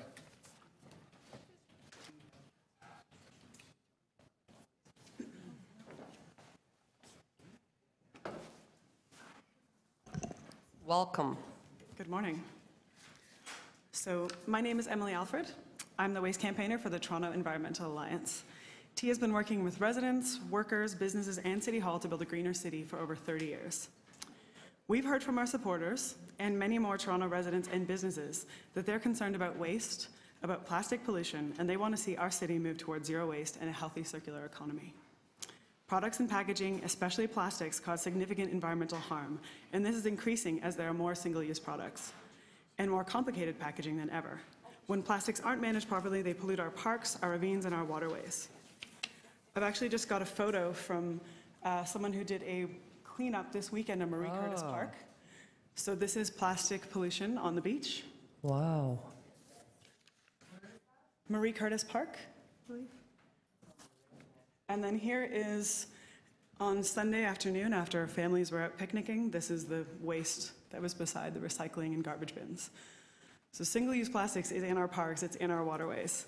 2015 study on plastic in the Great Lakes found 89% of beach litter was plastic. Packaging still causes problems when people put it in the recycling bin. As you can see here, people are trying to put it in the right place. Recycling costs for plastics are going up, and the city is seeing increased contamination when unrecyclable materials are mistakenly put in the blue bin. A city staff reported in April that this could cost an extra $9 million in 2018 alone. Some contamination is a result of confusing labeling. Products that appear recyclable or have a recycling symbol on them, but are not recyclable in Toronto. This is things like black plastics, small plastics like straws, or coffee pods. T created a letter writing campaign so that Toronto residents could ask council to take action on single-use plastics. We collected more than 1,400 letters online and at events. These were sent directly to councillors and to this committee. But this isn't the first time Torontonians have said this. As this staff report points out, public consultation events over 2 years on the long-term waste strategy also showed that the public strongly supports action to address problem waste, including using bylaws or other mandatory measures. We know that this urgent call to act on single-use plastics is not just in Toronto. As the deputants just before me outlined, there are many cities and jurisdictions around the world that are looking at single-use plastics and businesses that are taking action. We've seen some Toronto local businesses giving up straws, and in response to what Councillor Holliday asked, we've also seen some businesses testing out reusable deposit, like reusable cups or takeout containers that have a deposit on them. So people use them and then bring them back to the store. And that's one way that people can still enjoy takeout food, but not have the waste. Unfortunately, while some businesses are taking action, many aren't. Most aren't. Regulations to ban, restrict, or put a fee on materials are tools that ensure that all businesses do their part, leveling the playing field so that all businesses take responsibility for the materials they promote and distribute. That's why governments around the world are taking action. In addition to the jurisdictions that the previous deputants mentioned, the European Union just released a directive to ban and restrict many single-use plastics in all EU countries. Another essential part of reducing problem materials and contamination is addressing false or misleading labeling and advertising. Currently, companies claim their product is recyclable or compostable, even when their product isn't actually accepted in Toronto's blue or green bins. For example, with compostable plastic cups and with some recyclable coffee pods, they just contaminate Toronto's system, costing us money. These recycling claims are aggressively promoted in ad campaigns or with big symbols on the package. We strongly support the staff recommendation to inform companies about their inaccurate recyclability or compostability claims. But the city should go further and consider penalties that can be imposed on those companies that advertise and label their product in a way that contributes to contamination. Considering the system of inspections, warnings, and fines that is now being imposed on single-family homes and multi-residential customers that are found to persistently contaminate the blue bin, we think it's an issue of fairness that the city also look at penalties for producers that continue to contribute to blue bin contamination and confusion. In summary, we have some recommendations for this committee. The timeline for this project needs to be accelerated. We believe that the city staff could research and consult with public and stakeholders as quickly as possible with a report back to council in early 2019. We think the city needs to connect with businesses, go beyond letters to educate them about the impact of single-use plastics, use stakeholder consultation to test messaging and to identify how best to support Toronto businesses to phase out problem materials. We also think the city needs to lead by example. City can and should immediately look at reducing and eliminating single-use products where possible. And finally, we think the city needs to seriously consider pursuing legal action and fines for companies that continue to create and promote products that are shown to be pollutants and contaminants. Thank you. Questions? Councillor Layton will start because he's a visiting councillor. Yes, thank you very much. Just really quickly, just to recap that final point around the acceleration of it, the 2-year, the long-term waste strategy, that was a 2-year public consultation period? I think roughly that. It took a few years to develop, and there were a number of different consultation events and online surveys and other consultations. There was also a consultation related to coffee pods and recyclability of coffee pods that also looked at single-use products. So I'm gonna get to coffee pods in a sec, Okay, just sure. because I don't know, they fascinate me in a sort of morbid waste way. Before the long-term waste strategy, we had 2 public advisory panels on waste reduction. Is that right? Was it 1 or 2? I know they ended in 2010 or something like that. Yes, there was a 3Rs working group that was looking at reducing waste, and I don't know if it was a specific other working group or a component of that looked at single-use and takeout packaging. So that was when the city had looked at developing the plastic bag fee. They also looked at banning or forcing coffee cup companies to use recyclable materials and to look at other ways to reduce takeout packaging. So this isn't new territory where we're about to venture into. As we heard from the previous deputants, other municipalities are well along the way to undertaking these steps. The city's been talking about it for quite some time.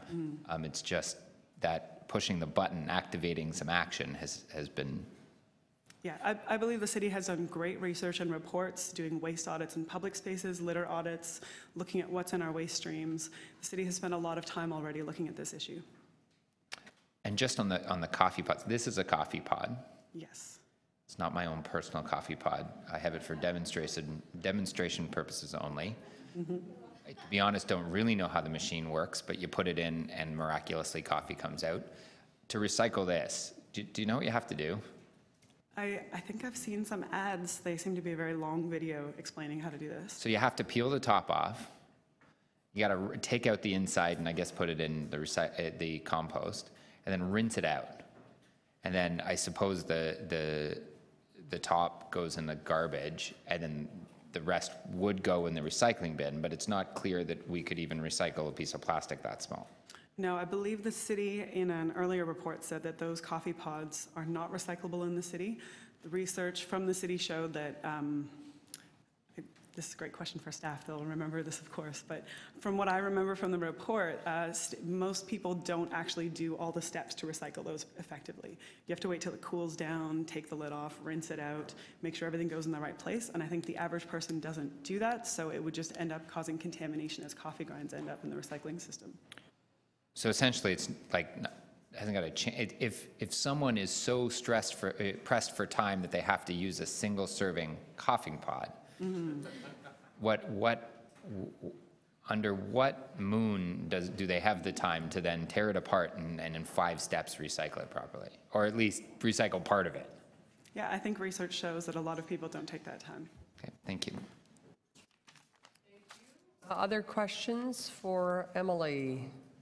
I'll just ask you a couple. Those pictures are disturbing. I've seen them on beaches, not just parks, but beaches, not just in Toronto, but throughout Ontario. And, very concerning because, during the night, often waves pick up and then sweep all the stuff into the lakes.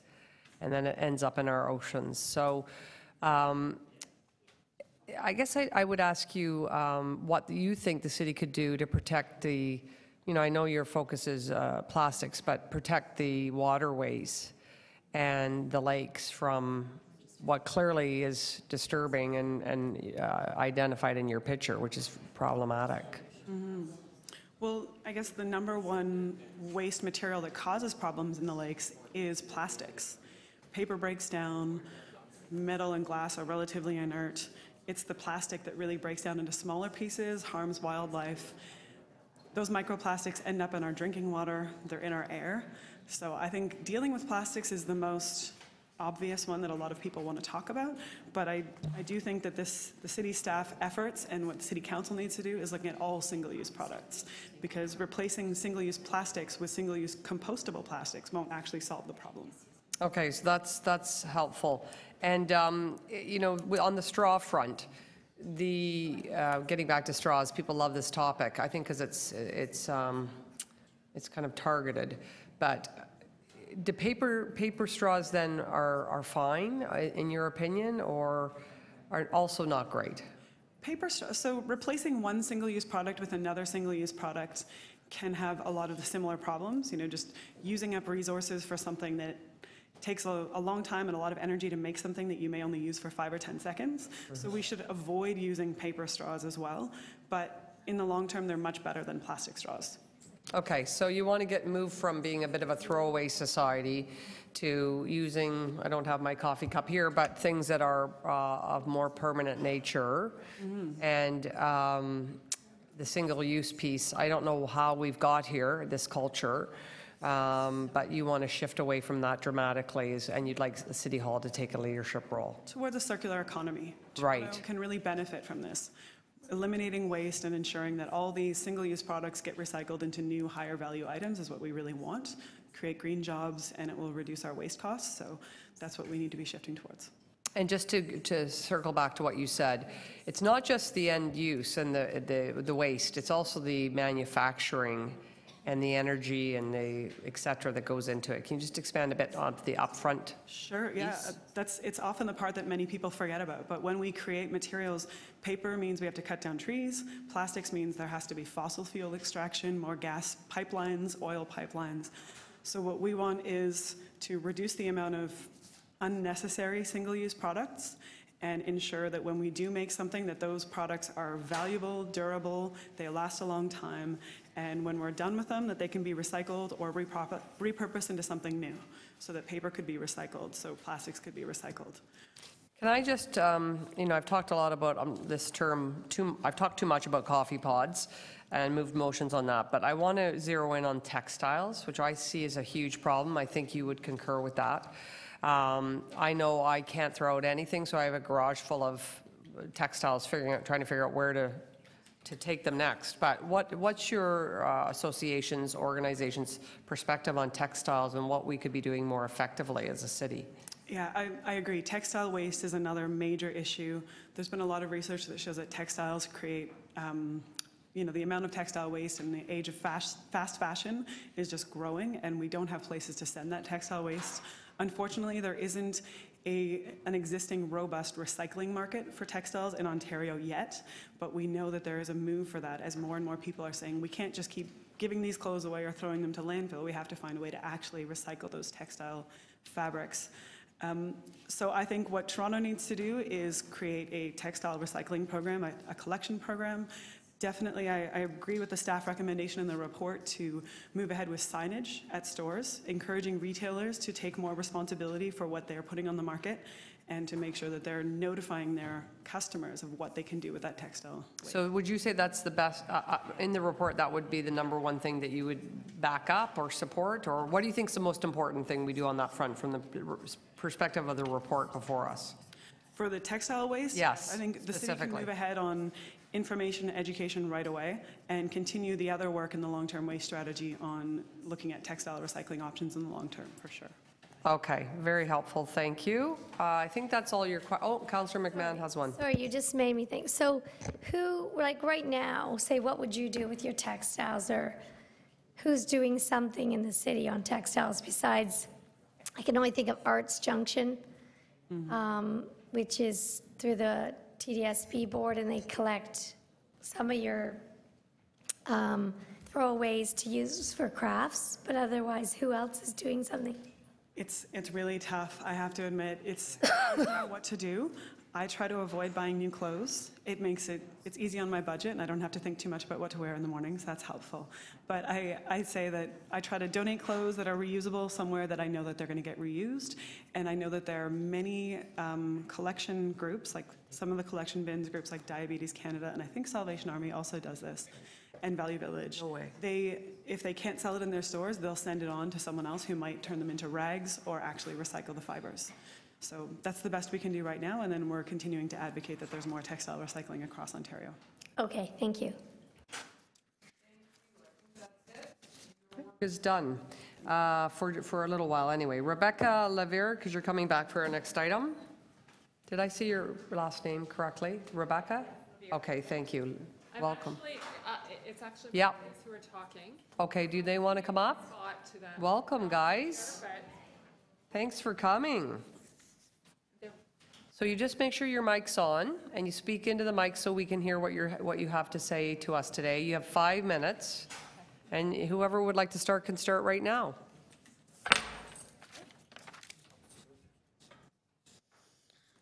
Hi, my name is Milo. Thank you for letting us speak to you. We're here to ask you to ban unrecyclable plastic because it kills a lot of animals, sea creatures, and others. It makes us feel really bad that sea creatures and other animals are dying all over the world because of plastic pollution. At school, we were learning about pollution in the air, on land, and in water, and we learned that plastic was one of the major causes of all of them. Plastic pollutes what's being made, and when you throw it out and we don't like it and we want it to stop. It makes me worried and scared and sad, and all of my friends feel the same way.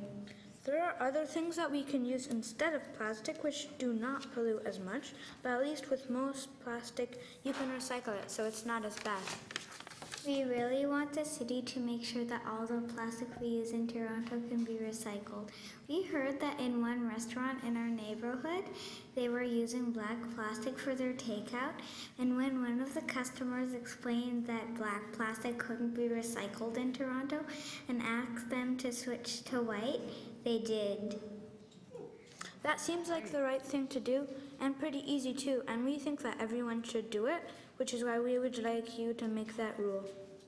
If we try to do our part to stop pollution, then maybe the planet will have more animals and plants, so there won't be any more endangered or threatened species to worry about.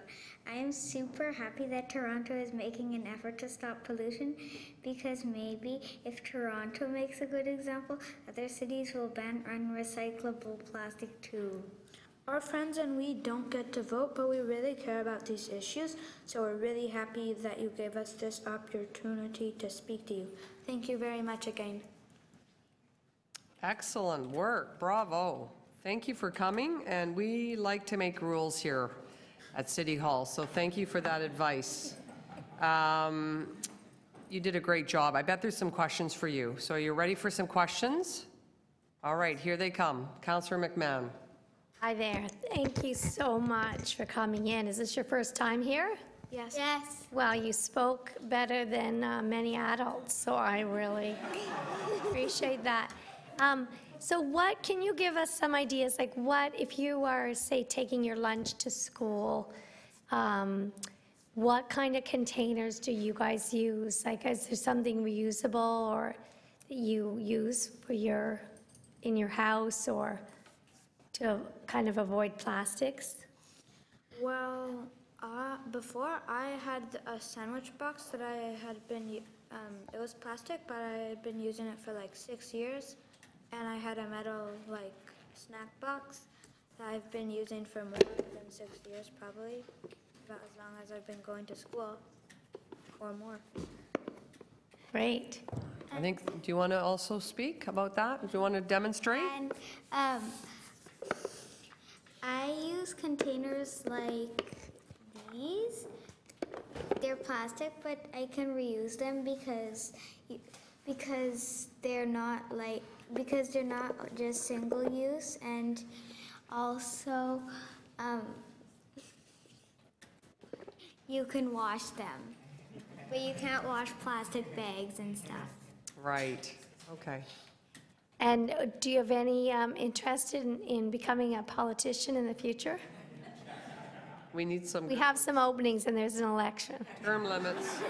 Term limits. Thanks. Not really.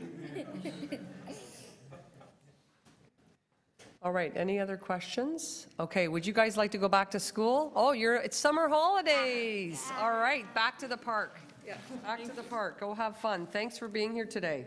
You're welcome. Jay Scott is next. Stop Plastics is the organization. Welcome, Jay. Good luck topping that last one. Well, I'm going to try. Thank you so much for inviting me here. I appreciate the opportunity to speak because I am hugely concerned about our harbor, beaches, recycling and sewage systems. And this is what is an actual photo of Samuel Smith Park. That's where Samuel Smith, and that's where people go to recreate. A lot of fun. And then I have another one here which speaks to my presentation today about plastic bags. This is from a resident near Marie Curtis Park, and he took this photo recently, and you can see the same junk at that park, especially the plastic bag that's there. Another show and tell. What I'm holding here are 2 containers, catch of the day, from Samuel Smith Park within 20 minutes or so. That's what that looks like. And then there's another one here. In a very few minutes, we had a cleanup on the weekend at Ray Curtis Park and got the same amount of plastic. These piles of plastic have been intercepted and temporarily removed from Toronto's environment, and most of it is single-use plastic. The other pile is a collection of single-use plastic bags handed out willy-nilly by merchants in the city. Not one of them has nefarious intent in doing so, but the impact on our environment will last for centuries. A friend of mine, a self-employed gardener, makes use of Toronto's excellent composting program. She reports on a greater contamination of shredded plastic in that beautiful compost that she's spreading on Toronto gardens. The wise use of tax revenues is also a justice issue because collecting it affects taxpayers and the environment on which we depend for life. Why should residents be forced to process corporate waste generated by single-use plastics such as bags, water bottles, and straws? Personally, as a taxpayer and a Stop Plastics volunteer, when I learned that recycling costs have gone up by more than $9.2 million this year alone, I am horrified at the reduction that means in allocations of needed tax-funded initiatives like the housing shortfall mentioned by Mayor Tory, implementation of transformed TO objectives, roadworks, etc. A large part of waste and recycling costs are due to the sheer volume of plastic being processed, and revenue is being diverted to deal with single-use plastics like bags and water bottles. And let's not forget plastic straw pollution when recyclable options exist like paper, for example. The situation of a gull on the south side of Wards Island with its head trapped in one of those awful 6-pack holders, I don't know if you can see that, but I think we all know what those look like, is seared, a head in one hole and a wing stuck out behind in another hole is seared in my memory. I couldn't catch it. It jumped off the rocks into the water and surely would have perished in a short time. This past spring, a young child, traumatized by a similar memory, told me of having seen another gull trapped around the neck by a plastic 6-pack holder. These are horrible images that we could prevent our children from seeing, and knowing that such events are due to our own negligence. Because of our indiscriminate production of waste materials like the plastic I just mentioned, our council not only has the challenge, but also the responsibility to reject and refuse the creation of more of the same. I applaud those councillors who understand that our city, and by extension our province, country and planet, cannot continue to allow the unbridled manufacture and use of even more of this toxic, deadly and harmful material. I was so struck recently by the wisdom of a young immigrant woman who said that a plastic bag fee should go up across the board on all such bags to $1. Wouldn't that fee have an immediate effect in curbing the use of those bags? It's time for Toronto to join hundreds of enlightened jurisdictions in Canada and around the world, but incidentally, we risk being upstaged by Guelph. We need to bring back the ban on single-use plastic bags when so many excellent options are available. This past weekend, I heard from residents returning from England, Germany, France, and Spain that no more plastic bags are being handed out anywhere. All are being made from a form of paper, a material that is totally recyclable and renewable because it's a sensible and life-saving thing to do. I hope that the Public Works and Infrastructure Committee will make the wise recommendation to Council that this ban is essential for the health and welfare, not to mention the pocketbooks of all Toronto residents. And just to follow up, if I have a minute, on Emily Alfred's presentation on recycling, boomerang bags takes the banners, you've probably all seen them at car dealerships, these huge banners, which are synthetic. They usually go to landfill, but they recuperate those and make them into bags. And this is one of their veggie bags you can take to the grocery store. And these are one of the kits that they're also offering for sale to keep plastic cutlery out of the landfill. Thank you very much. Thank you very much. And for all your demonstrations and illustrations, any questions for Jay? I'll just ask you a quick question about the, I find these photos on the beach most disturbing of all. They're all disturbing, but are you seeing that continually? I don't visit the Toronto beaches a lot, periodically, but are you seeing that on generally on the beaches or hearing about this on the beaches as an ongoing problem on Toronto's beaches specifically? Yes, I am. I'm hearing it. I don't get down to the beach very much. I'm near Jane and Eglinton, and okay, a long way down to the beach. But you're hearing... But I am hearing that from our volunteers, and this individual who came up to me today to offer me this picture, this is just this weekend, and we had a delegation go out to clean up the beach at Marie Curtis Park, and yes, well, there was a huge haul of plastic from that event as well. Okay, and then again, I'm just veering a little off topic, but it is a big problem, in fact bigger, I think almost, is cigarette butts. Yeah. Is that also something that's a frequent visitor to the sandy ways on our beaches, or? Yes, I believe so. I'm a reformed smoker. Good for Not you. doing it anymore. But yes, the butts are toxic because of the material used in them. So, you know, and birds are ingesting them, and sea creatures as well. So it's having a spiraling bad effect apart from what's on the beach. Not to mention children playing on the beach, and not to mention the water, yes, the impacts on the water and how toxic they are. Okay. Thank you very much for your great presentation, and you've got a great name. Thank you. Love your name. Okay, let's you've move got on. more than Sorry, I. could I just ask? Oh, here we go. Sorry. Okay. A question. You got to. Can you tell me about your group, Stop Plastics? Like, what's your membership? What's your outreach? How can people get involved?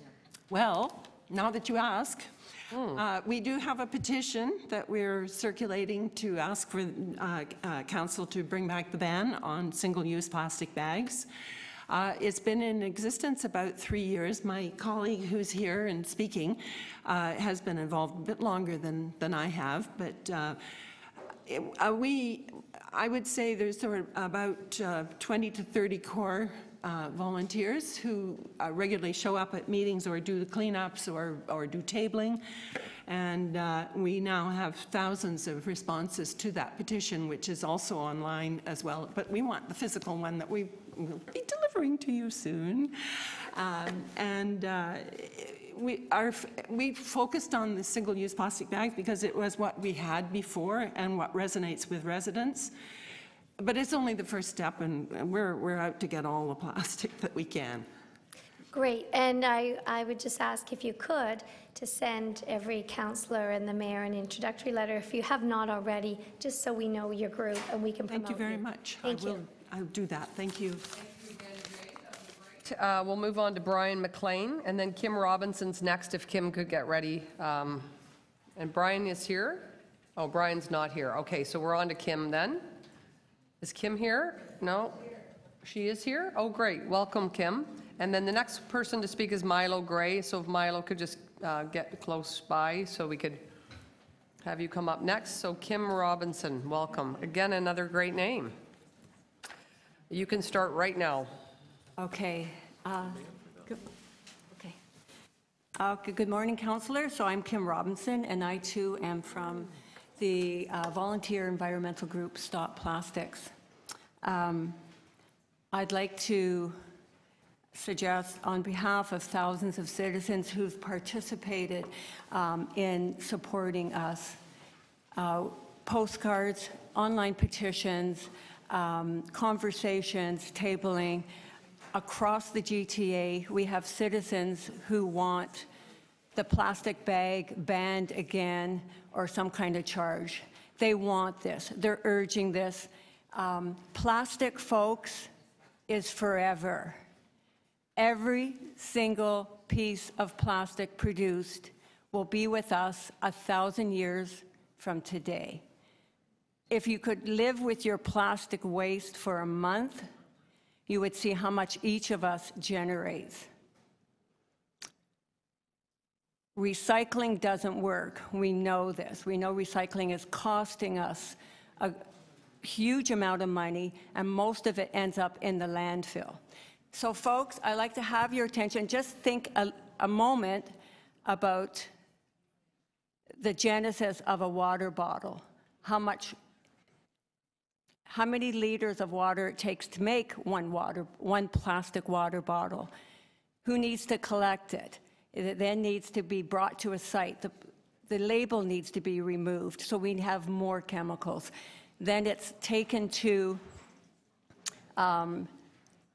get cleaned. More energy is used for the cleaning of the water bottle. Then we've discovered that plastic, by its very nature, is a volatile substance. That means that it cannot be recycled, usually more than once. When it does end up in recycling, we know it's maybe 13% of plastic ends up in recycling. Now, we have a very fancy term right now, and I commend the city for the circular economy. But if we're going to really refuse, we have to refuse plastic. We're talking about really short-term stop measures. I want you to think back just one moment, folks, about tobacco and the tobacco industry and how doctors used to promote tobacco, and actually they would recommend their favorite brand. Try a Camel's, try, Pall Mall Light or whatever it was. If you can remember that, plastic is toxic. No one's really talked about the health effects and the fallout. I didn't bring another picture. This is a picture on the beach. And folks, it's not just the surface. It goes down 2 feet. So we're not just talking on the surface.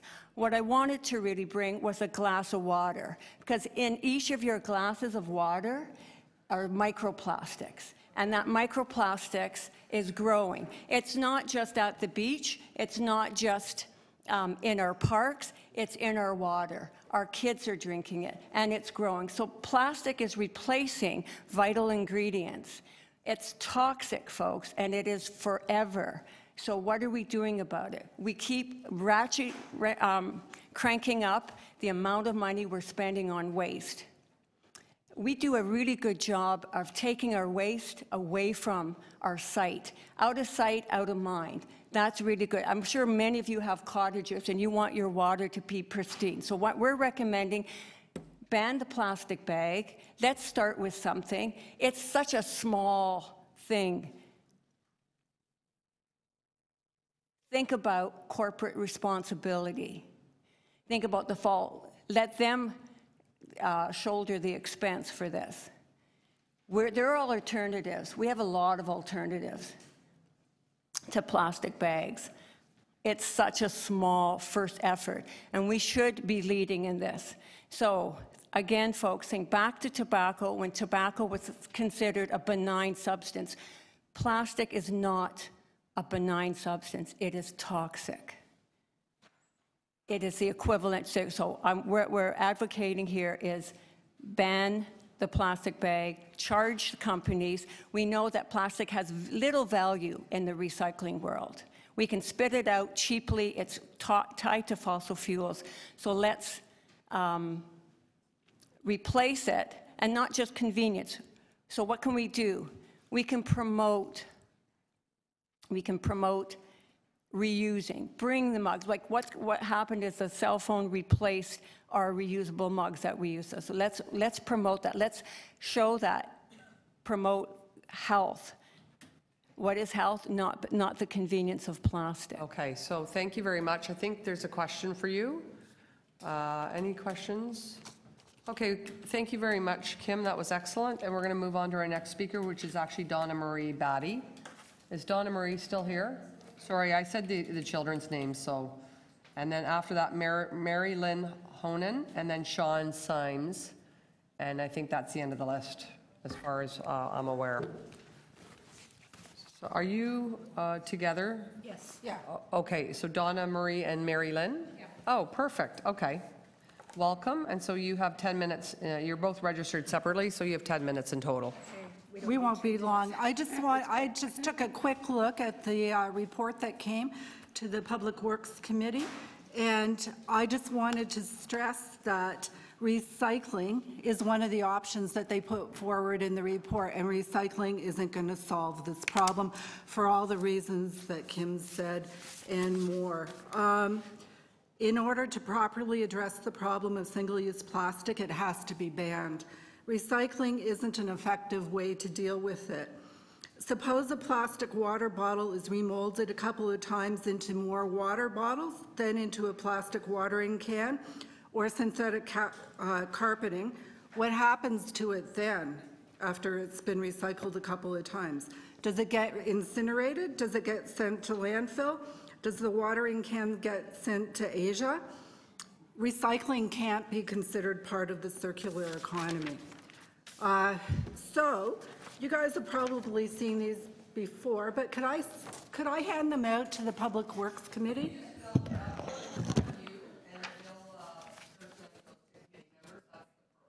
These are pictures from our local. Oh, okay. Should I put them on the screen? Up, down. No, up the other way.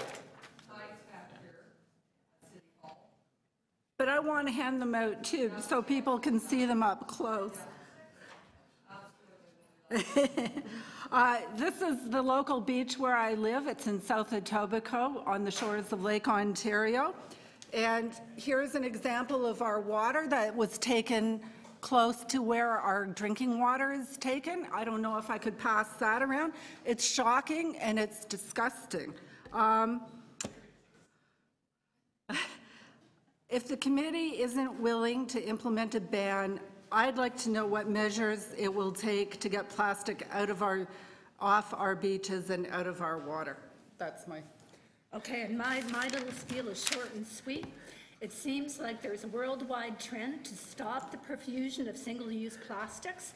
We would like Toronto to join this movement. Please, City Council, do the right thing and ban single-use plastic. That's it. Okay. Thank you very much. I don't think there's any questions, so we're going to move to our next speaker. Thank you for your time today, for joining us. Next speaker is Sean Symes. Did I say your last name right? Okay, I'm happy about that. And I believe Sean is our last speaker. Is that correct? To the clerk, yes. You're our last speaker on this item, and we're going to move to questions of staff. So Sean, welcome. You have 5 minutes. Okay, thank you. My name is Sean Symes. I'm with a community organization called Don't Mess with the Don. And our focus really is we're users of the recreational trails that line the city of Toronto. And what we've been seeing over the years is a lot of garbage and trash that comes from the communities around at the tops of the ravines, and we see it piling into the ravines, and it chokes all these little rivers that connect into the Don and make it down to our beaches. So we've been working with community members, with the building management.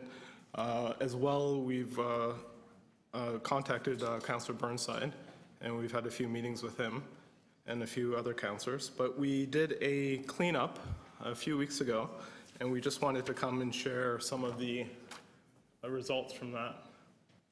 So we chose 2 areas around, these are where we saw the worst areas. This is near Thorncliffe Park and E.T. Seaton Park.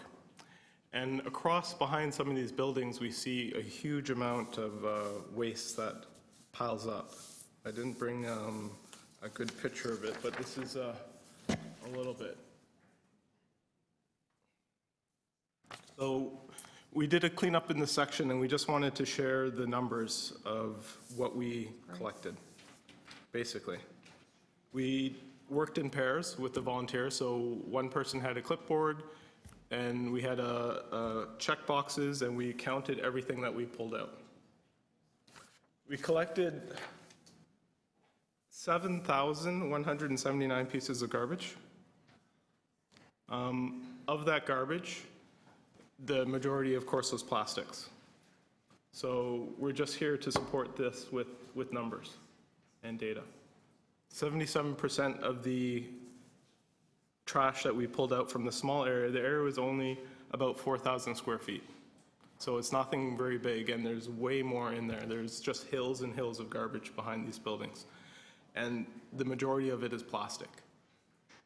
So we're working with community members. As I said before, we're trying to figure out how it's getting into the ravine and what we can do to stop it. But I think that this initiative to stop plastics at the sources is key to keeping it out of the ravines and keeping it out of the waters, the waterways and the beaches. Thank you. Thank you very much. Are there questions? Councillor McMahon has one. Sure, thank you very much. I think this is a fantastic initiative, and again, I would encourage you to write to all the councillors about this so that everyone knows. Obviously, your own does. And just tell me how you recruit people to, or inform people of your initiatives. We have a social campaign going. We have Facebook, websites, and we work with a lot of the groups that use the trails, with the mountain biking groups, and as well as the stores and vendors that supply to them. I also would love to meet with you, and so we'll look forward to that. But I wanted to thank you for your work and just ask you, have you ever done the Paddle Down the Dawn event and experienced the amount of plastic in the waterways and on the banks? Yes, we actually shot, we have a petition as well. If you go to our website, it has over 2,000 entries on it. But we were actually filming the trailer for our petition at the Paddle of the Dawn. So it was, we captured a lot of the garbage in the area through that section. Yeah, I think that was for me transformative, that experience. And also the Dawn does run through the area that I currently represent and hope to continue. But it's a big chunk of my ward from right through Hogs Hollow. And down through, I guess then eventually gets to Councillor Burnside's ward, but so I'd like to meet with you. But thank you for your work. And how many volunteers do you have in total in your entire organization? There's, in our core group, there's around 10 of us, but we have a lot of support that comes through for our cleanups and for our other campaigns. And just regarding your data, your research or your findings, it seemed like plastic was by far the majority of the waste that was in the river or on the banks or along the banks. It was by far. By far. Okay. Almost 80%. Yeah. Thank you very much. Thank you.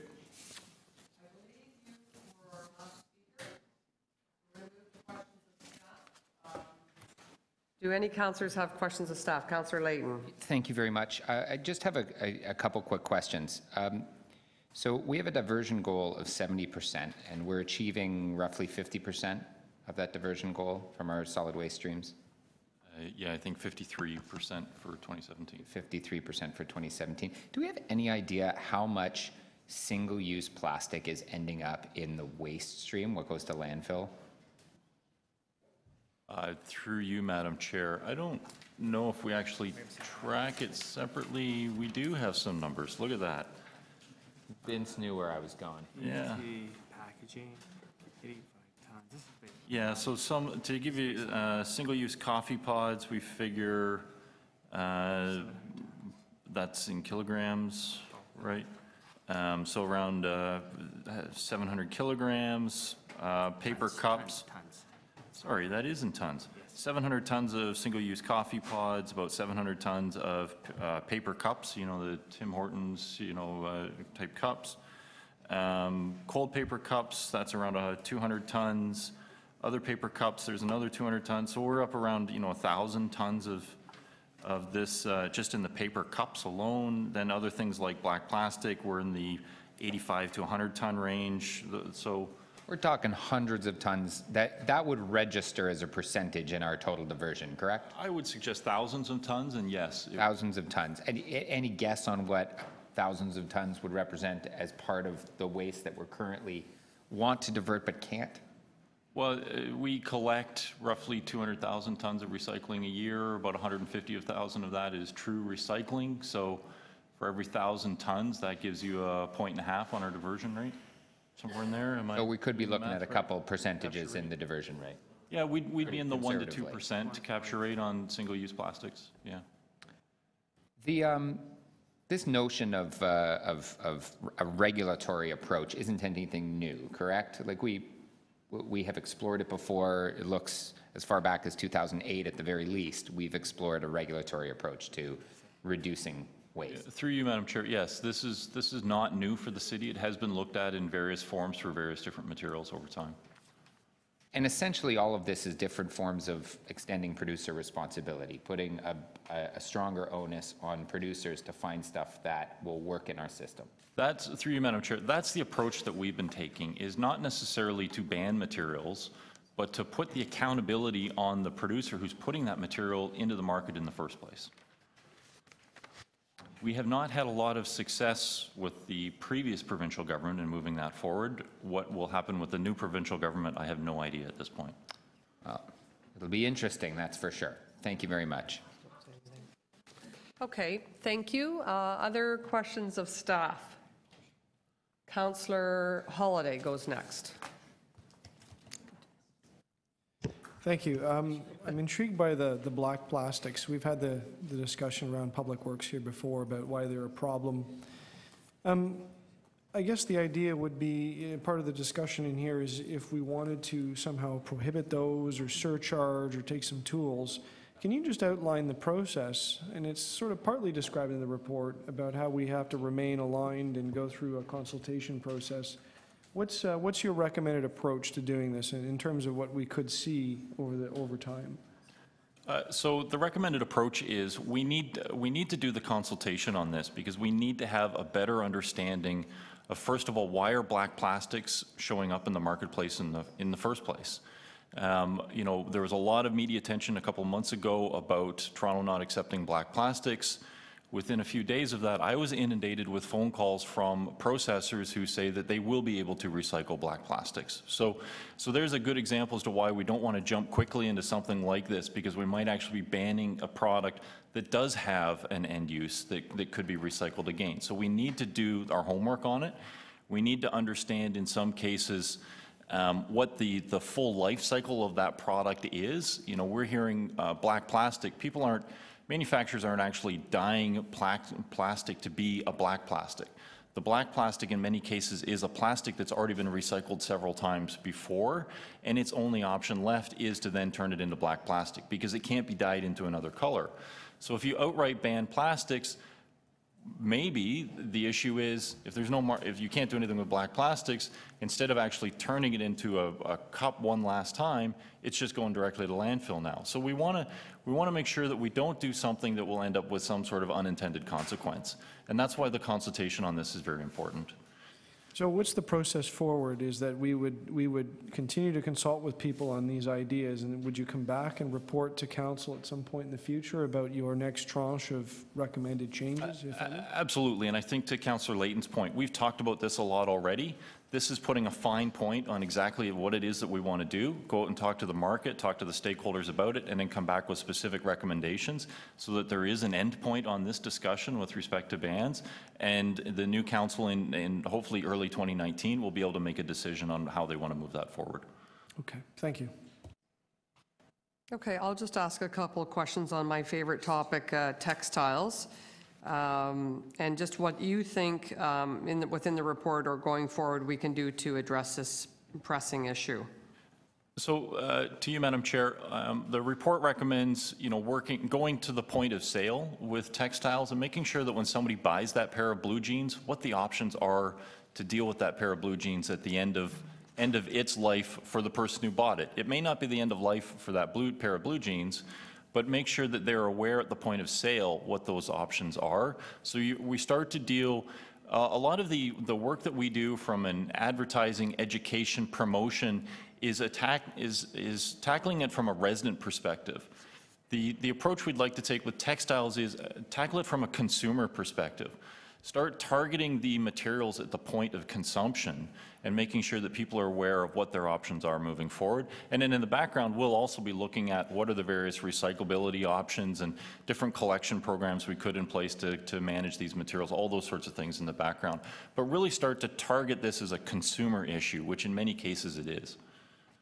Okay, and again, another favorite topic of mine, coffee pods, and you've got a section in here on misleading advertising, which I think frustrates a lot of consumers because they're misled. Even, I always bring up the flushable wipes thing. That's not your area, that's Toronto Water's issue, but this is very frustrating when products are being really sold under the premise that they are compostable or they can be facilitated through the city system. So what do you think is the best thing we can do to address misleading advertising in the corporate world?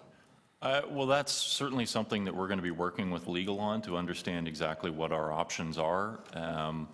In the meantime, we're sending very strongly worded letters to some of these organizations, which has actually had a positive effect with one of them that did stop their advertising campaign in Toronto after the letter they received from us, and some very negative press from me in particular.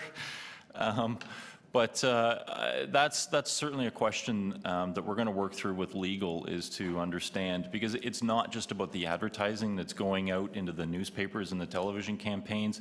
It's actually on the package itself at the point of purchase. It's that, advertising on, if you take a coffee pod, for example, there's specific instructions on each one of those packages on what you're supposed to do with it in terms of recycling. In some cases, there's no disclaimer on there that says check with your local municipality for recyclability.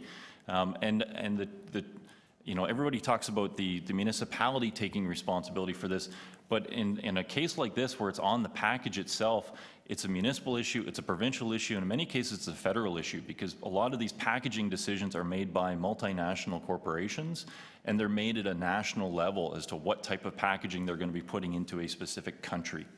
So that's where we need to work with and consult with those larger organizations. The smaller, a smaller restaurant, for example, or something can make packaging changes much more quickly than, say, a larger multinational can. And just on black plastics, and plastics generally, but black plastics, we heard two little children talk about their, ability to advocate with a local restaurant, takeaway restaurant. What do you think the city should be doing to tackle that black plastic end-of-life issue? Well, similar to the single-use type plastics, we'll go out, we'll do the consultation, we'll understand the viability of those markets, in particular for the types of quantities that Toronto would produce, and then bring forward a recommendation is it to accept it if there is a recyclable outlet to it, and at what cost? Is it an outright ban on it, and what are the implications of doing that? So that's the report that we'll bring back in 2019, we'll say. Okay, thank you very much. Any other questions for staff? If not, we're going to move to speakers. Councillor Layton. If I could just very briefly, first of all, I'd like to thank the chair for her work on this file and over the last couple of years as chair, as it's your last meeting. This is my last. This is a very interesting, of this term, this is a very interesting and active committee at the city, and it takes carriage of many issues that I think the people of Toronto find very important. And your work on this particular issue, while we don't see eye to eye on every issue, I think it's quite clear that your motivation is there. I just wanted to make one comment. I know I've submitted a motion to the clerks about setting a deadline for reporting back and to actually request for the public engagement strategy to come directly to council. I know it seems short notice, but this isn't designing a public the broad sketches of a public engagement campaign isn't really rocket science. And I think we need to put a sense of urgency on here, partly because we have been discussing this issue for going on 10 years now, and every once in a while, every couple of years, another proposal comes forward where we seem to, it doesn't seem to really get moving and going. And now that we're at the end of the term, we're kind of setting a new course, saying we're going to go and consult on all these great things, these potential regulatory or voluntary exercises to reduce single-use plastics. But when the report back is vague, what we're going to do between now and that report back is vague, and I wouldn't want us to lose half of next term waiting for the report. So instead, it has a report deadline in place. Not that staff really need to follow it after the election, but certainly I would like council to be on record that saying that this is something we need to take really careful attention to earlier in the term. And with that, when the coffee pod report came to the last, I guess it was a couple of months back, I went pretty hard at some in the industry, and I got some industry folks reaching out. And I, to be honest, was kind of impressed over the direction that one particular company is taking in other municipalities. And I just wanted to draw it to some of your attention. I think the chair may find this interesting as well. So this is the pod that I held up earlier, which is the plastic, the aluminum top, and the organic. None of this is to say that I am at all supportive of single-use anything, including coffee. I should make clear, I made clear to the lobbyists that came into the office that they weren't going to convince me that there was anything good about their product. If people need to take a little bit of time to make a good pot of coffee. Nothing's instant in this world. I also have issue with the Instapot for the very same reason, even though it cooks food really quickly. But I had them in the office and I said, you got to show me, what are you doing? And so they showed me this plastic one that really is a lot of work to recycle. And then they showed me theirs, which is entirely aluminum with the organic material on the inside. Can't be recycled by our system still.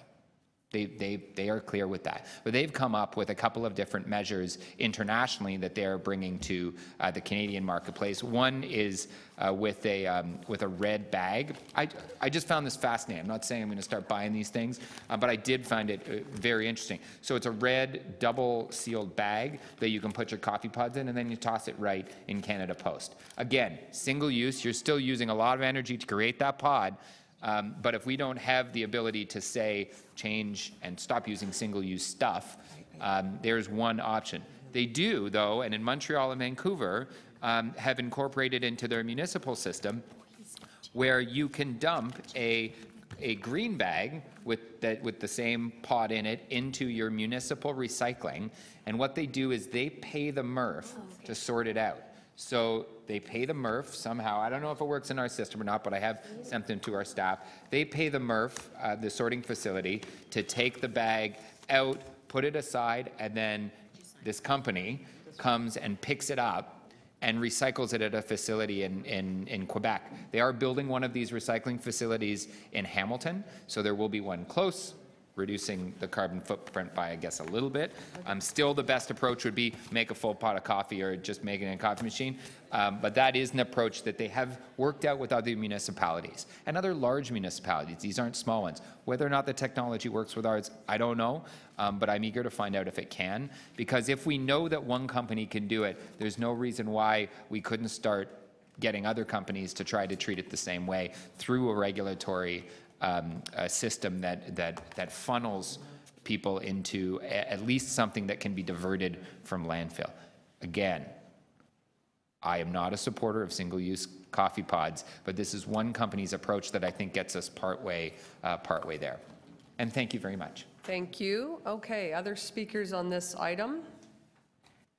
Councillor, do you want to go first, or well, I think you should go first, and then we'll come over too. Just because I know everybody has motions, Okay, so yeah.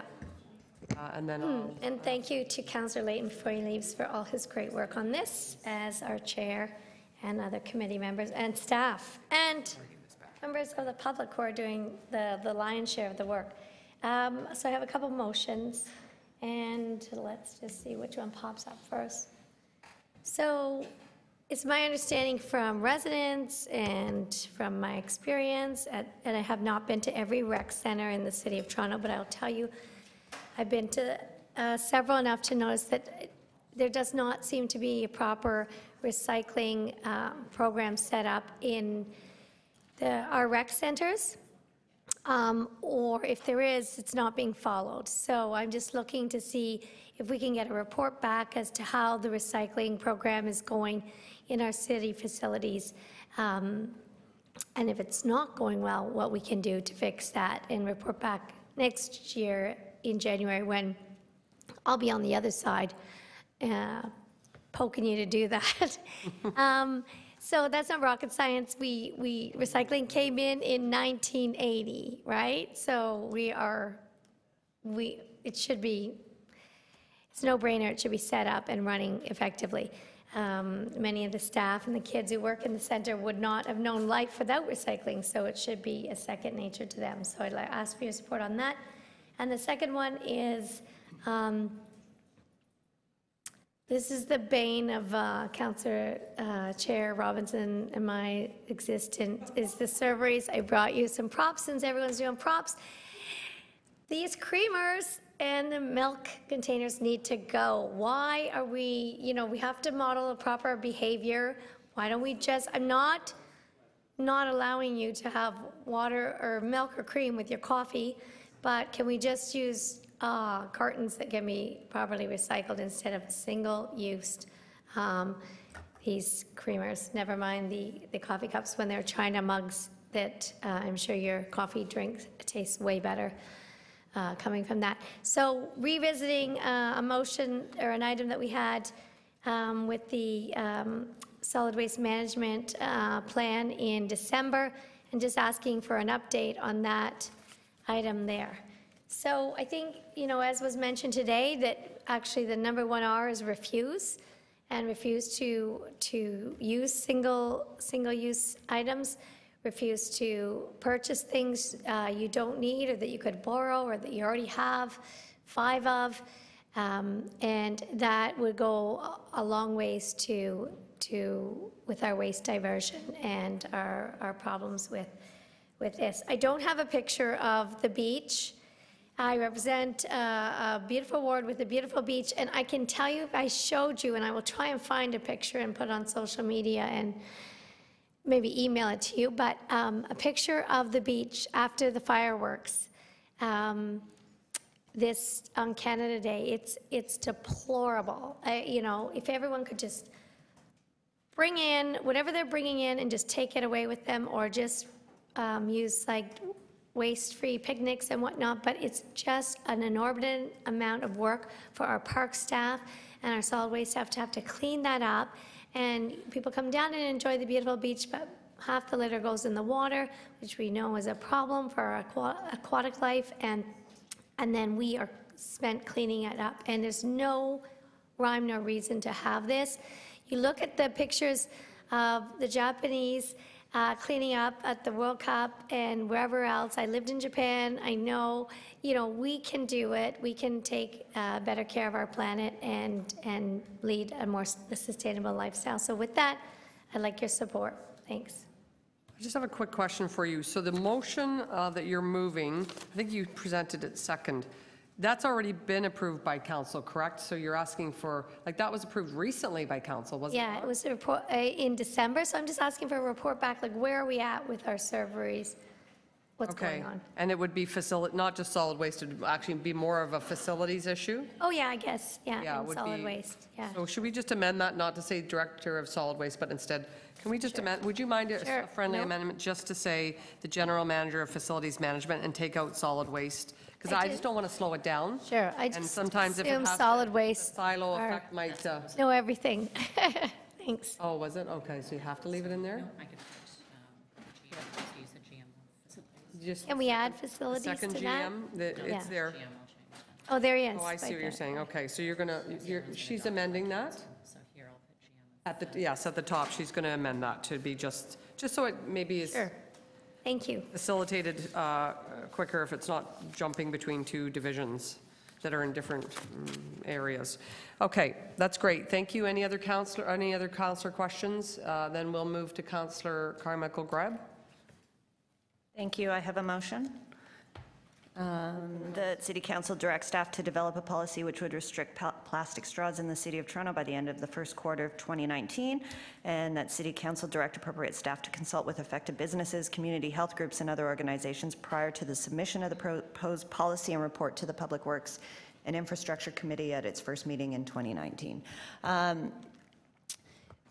What disturbs me most about a lot of the pictures that were shown today is the fact that people are so willing to just throw garbage on the ground. I'm not normally, you know, I don't know how to word it. People don't see me as an environmentalist or pro that kind of stuff, but it really disturbs me that people just think it's okay to throw garbage on the ground. When I'm out with my kids, I have 3 little kids, and when I'm out with them, you know, they scream at people and yell at people when they see them throwing a cigarette on the ground, and they're really bad people. Well, they may not be bad people, but they shouldn't be doing that.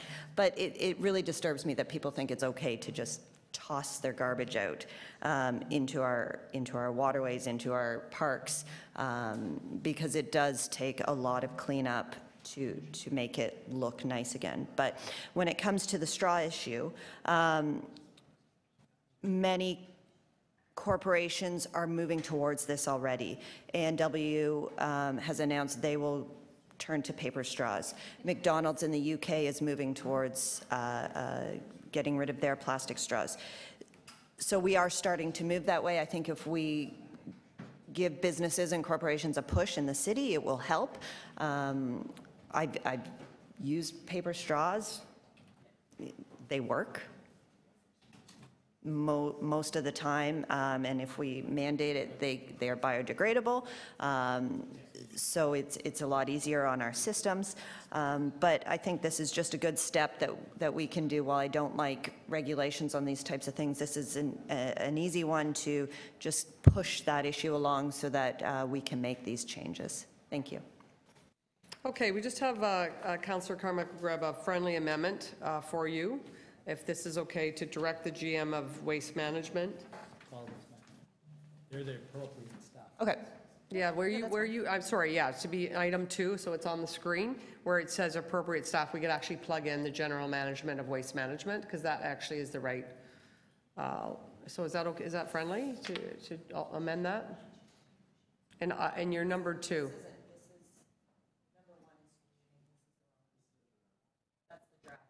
Oh, the one on the screen's not correct? Okay.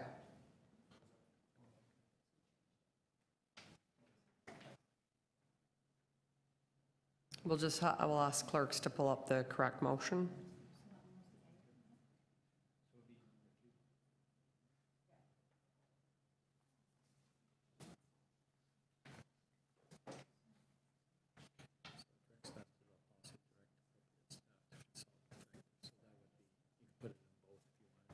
Here?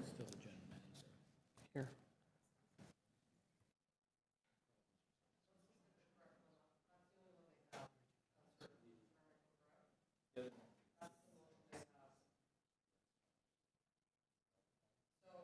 What we're recommending is on 1 and 2, instead of direct staff and instead of direct appropriate staff, to plug in general manager of waste management.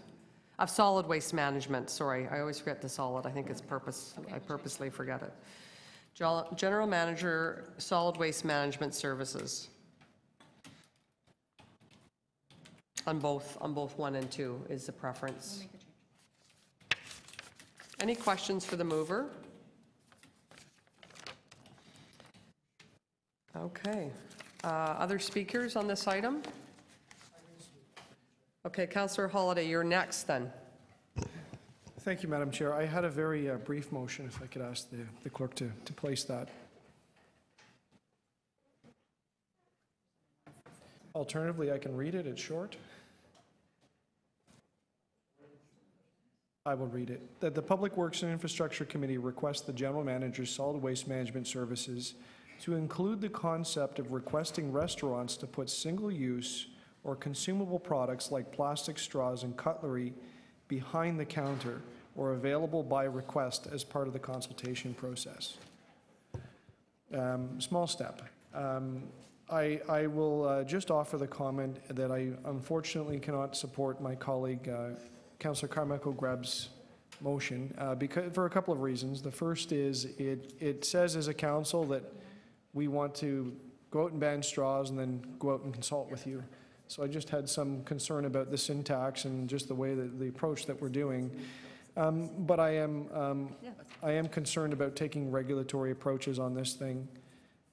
I am very concerned about the amount of waste in general, and I see the straw as being very symbolic, and I understand and appreciate what people came to talk to us today about. But it doesn't take away from the idea that there's a really thick plastic lid and that there's a cup, and there's people that hand you cutlery every time you order something, and they hand you a wad of napkins that you end up throwing in the garbage, not even being used. So my preferred approach and my recommendation to the committee is to have that conversation with restaurants to see if we can get them to change behaviors, which costs nothing, and in fact probably saves them some money. And I think if people had to take a moment to actually ask for the things that they need on a proactive basis, I don't have a problem giving somebody a straw if they really want it. But I think to push it on people is a different approach, and I think that contributes to a lot of waste and an attitude towards waste. So those are my comments. I hope you can support my motion because I think it's something helpful and it's something that can be started right away. Do you think you'd be open to putting or available by request only? I don't know why. I feel like it's request only. Or is that not necessary? Is it clear? I'm actually wondering. Or available by request only. I'm okay with that. I mean, it was scrawled on a piece of paper, so there's a better way to say it. I think it's just a bit. But the intent is that people would ask for these items rather than have a tray of handfuls of straws to be handed out or handfuls of cutlery that inevitably doesn't get used. And it's just being more efficient as a business and as a society about taking what it is that we need to use and being conscious about that. Thank you. Thank you. Other speakers? Seeing none, then I'll speak, and I will move a couple motions as well. So I'll start by describing those motions, and then I'll move into a few remarks, but I'll keep it brief because I think we need to wrap this up before lunch or we may lose quorum. So my motions could be placed. The first one is I think, and I'm not going to look over at the general manager in case he gives me dagger eyes, but because he didn't know I was moving this, but I think this is a pressing issue, and I think you would all agree with me, or most of you, and we need to move quickly. So I think we have to, despite there's an election around the corner, or it's actually taking place right now, but the real focus is the September-October period. We have to move ahead with this. So I'm suggesting that we get on with this. If we're doing it, let's do it. And September should be the date when the general manager rolls out his consultation plan, and then he gets back to council at the very beginning of 2019 with an update on this report. So I'm not asking for a consultation schedule. I'm creating it with this motion and saying, let's go, let's move. The number two item here is it's along the lines of Councillor McMahon's, a bit different, but just looking at how every division, agency, and corporation at City Hall can be leaders in this, reducing single-use or takeaway packaging or products. So if we can't lead by example as a City Hall, whether it's a division, an agency, or a corporation, then we're in real trouble. And I don't know how others will follow if we're not leading. So I think it's very important that we really look at ourselves, look within. And I'll use an example of our current lawn signs that promote road safety. If you look inside them, there's black plastic. So we have to find every possible angle of addressing this very pressing issue that is slowly getting attention on social media. I mean, I've been talking about this for a decade. Haven't had a plastic water bottle in my home for a decade, and yet I see people still using them, and I see sometimes city divisions still using them at events, which is so frustrating. So I think it's critical that the city's commitment and leadership in reducing packaging and products is front and center, and that's every single division, agency, and corporation related to City Hall. So those are my motions, but I'll just quickly say that I can't be happier. There's no way I could possibly be happier to see this the report before us today. I'm very happy staff pushed to get this within the end of the term. It is a result of several motions that I placed in at the PWIC April meeting, and they moved very quickly to bring this great report to us. And I would say that information and education is critical. They're critical next steps, but I don't think I need to say a lot because it's all been said by the amazing deputations that we had today. Everybody did a bang-up job. I think we're all ready to ban just about everything based on your input today. And you did a great job, just not with your words, but also your visuals, your photos and your actual visuals were very moving and inspiring, quite frankly. So I don't need to say too much. You've said it all. But my beef is my first ride down the Don River on a canoe and seeing the plastic, it was horrifying. It shaped my thinking. And knowing all that is ending up in the lake and eventually the ocean. And working a little bit with the mayors around the Great Lakes of recent in the last year or so, I've been working more closely with them, and very, very disconcerting what's happening. It's a gift. It is a gift to swim in clean water. And we are slowly you know, really taking that opportunity and that gift away from ourselves by not addressing this. So I cannot even talk about plastics or I will lose it. So I will move on to textiles, which was also a result of my motion. Again, a big problem that we need to address. I'm glad to see staff have some tactical approaches to that in this report. And then lastly, false advertising. Again, it's got to stop. Corporations cannot tell us we can do this or that, and slap it all over their labels and expect that the city can facilitate that. So I'm very happy to see this report, and the staff have taken this very seriously, and they've got a really concrete plan. Lastly, I'll just do a little punch on the circular economy. Many meetings this term as the chair of this committee on that with the province, went up and spoke to them multiple times, and they dropped the ball, and it didn't happen last term, and it's highly unlikely it'll happen this term now or this next with this new administration. So a huge opportunity lost by the province to get that circular economy in place, which, although not perfect, it would have helped really rein in the corporations and get them to be responsible for their garbage that they're producing. Where is all the garbage? It's outside of Tim Hortons. It's outside of Starbucks. It's outside, I'm sorry to pick on those two because Starbucks just banned straws yesterday, which is a great movement forward. But it's outside of these fast food joints. I could name a million of them.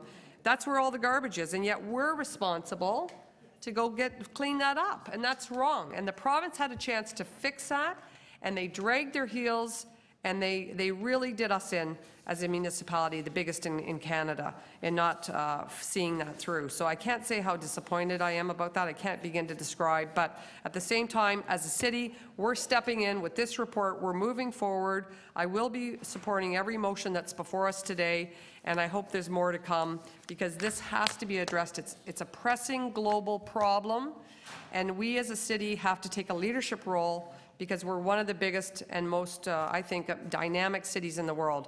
And if we don't step up, then people won't follow, smaller municipalities. So thank you again to all the deputants and to the city staff for your excellent work on this file. Seeing that there's, oh, you have a question for the mover? On my last meeting? I do, and I'm getting the glare, but I just wanted to question the date of September 2018 to do the consultation with the humble statement that I wonder how many people are around over the summer.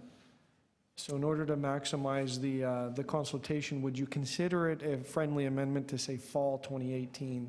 I won't change the date of the report back, but Okay, I'm just looking around to the committee. Councillor McMahon, any thoughts on that? Sorry, Councillor. He's suggesting, instead of saying September, fall. What you're thinking is that there aren't enough people around in the summertime? That and, frankly, for staff as well, to give them a chance to go through that work. They don't look like they want a vacation. I'm okay with fall. Fall, okay. You want it to be fulsome. Well, we just want to rock and roll, and I don't want the election. So I did clear it, Councillor Holiday, with clerk staff, and they said public consultation can happen while we're out door knocking, and staff can continue business as usual. So I did clear that with them, but I'm happy with fall if everybody else is. Yeah, we just want the public to participate, and a lot of people are on vacation in July and August, so it doesn't leave a lot of time. Okay. That's my comment. I think you've got buy-in, so thank you for that. And thank you for not changing number 2. I'm sure Jim would like, don't look at Jim, no one look at Jim. He would love to change that date, I'm sure, on number 2, but we're gonna put the rubber to the road. Okay, so all those in favor? Oh, wait, we have to have a motion in front of us to do that. Let's start with Councillor McMahon's first motion. All those in favor? Opposed? That carries unanimously. All those in favor of Councillor McMahon's second motion on the serveries, which has already been approved by council. All those in favor? That passes unanimously. Councillor Carmichael Greb, rebel without a cause. Here we go. Madam Speaker, I gotta be recorded. Recorded vote, please. I'm sorry. That's fine. No problem. All those in favor of adopting the motion before you, Councillor Carmichael Greb, Councillor Robinson, Councillor McMahon, Councillor Perruzza. All those opposed, Councillor Holiday. That motion carries. Okay, and the next motions are the ones I put forward. I'm sorry, it's Councillor Holiday's next. So is this redundant, or is this in order now? Is it still okay? Yes. Okay, let's do it then. All those in favor? That carries unanimously. That passes. And next motion is the one I put forward, and it's a two-parter. And we've amended the motion to accommodate Councillor Holiday's thoughts. So all those in favor? And that is unanimous. Excellent. Great work, committee. Thank you for that, and thank you again to the staff and deputations. We're going to move to our next item. Before we do, though, and it's our last item, I just want to take a moment on behalf of the Public Works and Infrastructure Committee to thank our amazing clerk staff. These guys are our star-studded team, and I just want to introduce them to you. Frances is not here. Oh, is she there? She's usually in that chair, but she's been a huge support to us through the whole 4 years. So I want to thank Frances and just say that she's a very effective, smart individual that's been a huge asset to us. Our committee secretary, can't say enough about Nancy Martins. Thank you, Nancy, so much for your work with us. Nydia Robin, I got it right, Nydia, thank you. Christine Chandler, Katisha McGregor. That is our team. Let's give them a round of applause.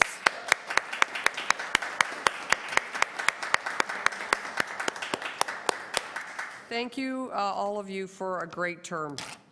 And next is the green bin organics, and then we added Councillor Perruzza's items. So we have 2 more quick items. I wonder if I could have a motion to extend. Okay, all those in favor? That carries. So the first item is the green bins. We've got Emily back here. I think she's we have 2 deputations. So Emily, you can start. Just one? Okay.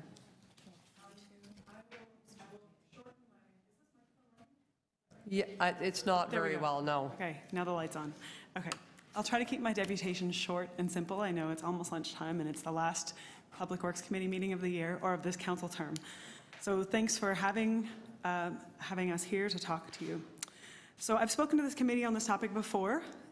Basically, green bin processing is a really important part of Toronto's long-term waste strategy and getting the city to zero waste. We are here to urge the city to act more quickly and to focus efforts on building a 3rd anaerobic digester. The city already has far more organics than it can process, and this problem of finding where to process it will only get worse in the coming years. Toronto residents hate wasting. They love their green bins. In fact, green bin materials collected by city staff, or collected by the city, exceeded projections in staff reports. Just last year, city staff estimated the city would collect about 144,000 tons of organics, as it did in the previous year. But instead, 2017 saw a 10% increase, and 2018 will see another 8% increase, meaning the city is collecting far more than anticipated. This is great news. Food waste and other organic materials are the largest single category of household waste. We need to get this out of our garbage and out of our recycling bins. It's key to the success of Toronto's waste strategy and to the climate change strategy. But right now, the city doesn't have the capacity to deal with all this organic waste. The city will soon have 2 digesters up and running, but this still won't be enough. The city's 2 digesters will only handle 130,000 tons of organics. And if numbers don't increase, that means sending at least 40,000 tons to other processors this year. In the next 10 years, staff estimate this number could go up to 130,000, but our estimates, being more optimistic, is that this number could be double. In the staff report before you, staff looked at all the options the city has for where to process organics. Of the 91 processors across Ontario, only 3 processors were found to be able to process Toronto's waste and actually have the capacity to do it. As the staff reported in the fall, this creates a real risk. There are very few processors, and there's growing competition as more cities implement green bin programs. Relying on contractors is risky enough.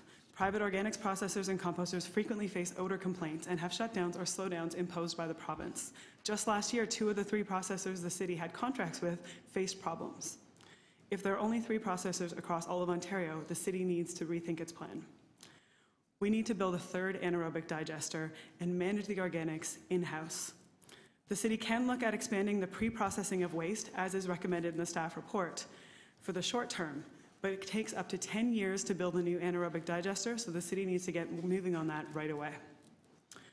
So our recommendation is that while staff recommend looking at building pre-processing capacity so that more contractors can take city waste, we think that building city-owned digesters within the city limits is the only way to ensure the city won't have to compete with others in the coming year and to meet our long-term waste strategy goals.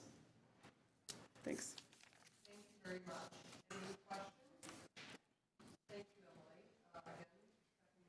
Of the day and good insights. I'm going to move to questions of staff. Seeing none, I would move the item if everybody's okay with that. Is that okay? So I'll move the item. All those in favor, opposed, that carries unanimously. Our last item for this term of Public Works and Infrastructure Committee is the Finch West Mobility Greenway. We have a speaker if they can come forward. This is an added item, and it's PW 31.12. The speakers are Darnell and Francine Harris, I believe. Welcome. How are you? Am I right in saying there's another speaker? Is it just you, Darnell? Yes, it's 2 speakers. Okay. All right. Do you want to come up together? Or Sure. it's up to you. It's up to you whether you speak separately or together. You decide. We can speak separately. Okay. So your time is starting, Darnell, if you want to start. Thank you very much for giving us time to have a look at this today. The Mobility Greenway proposal is a proposal that's been going on for the last 4 years. And you'll have to give me 1 second.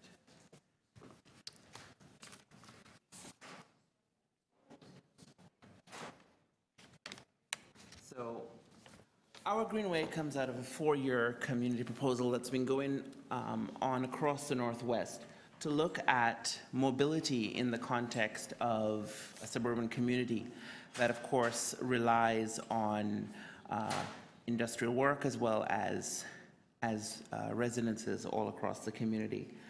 Now, I'm sure many of us remember this occurrence back in 2006 when Finch was torn apart by heavy flooding, and that, of course, caused severe challenges to our businesses and community that had to deal with that, but also severe costs to the city as well.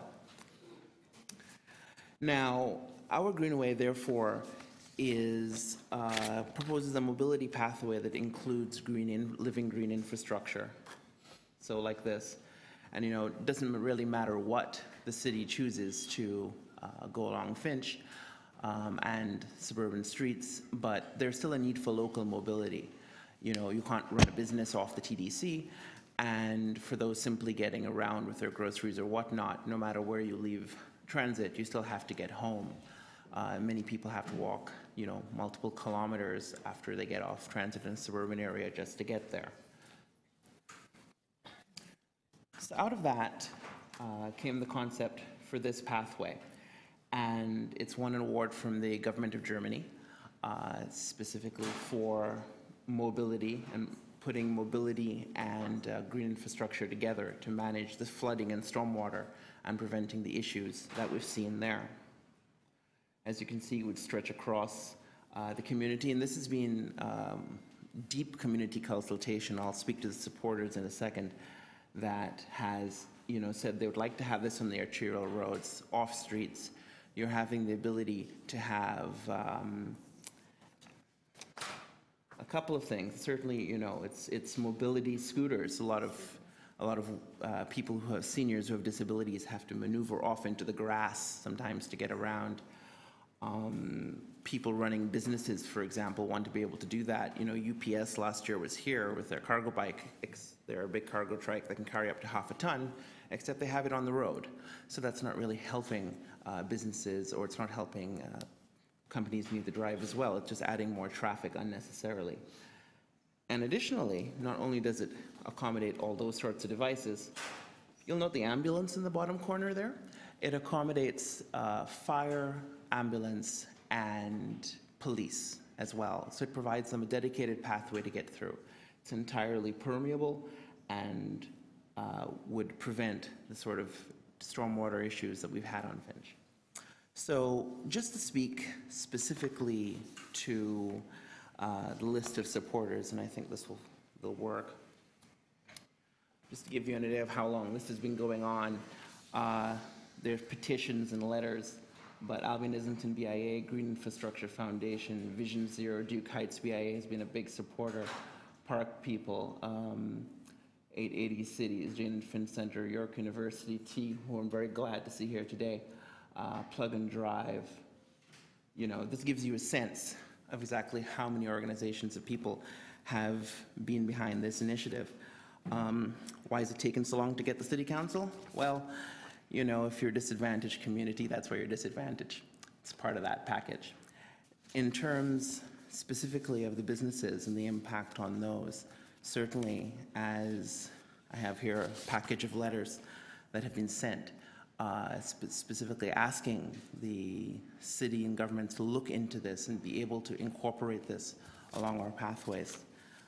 Petitions as well, speaking to them, because they're very excited about the opportunity to be able to, frankly, save money and make more money with the opportunities that have been provided for this.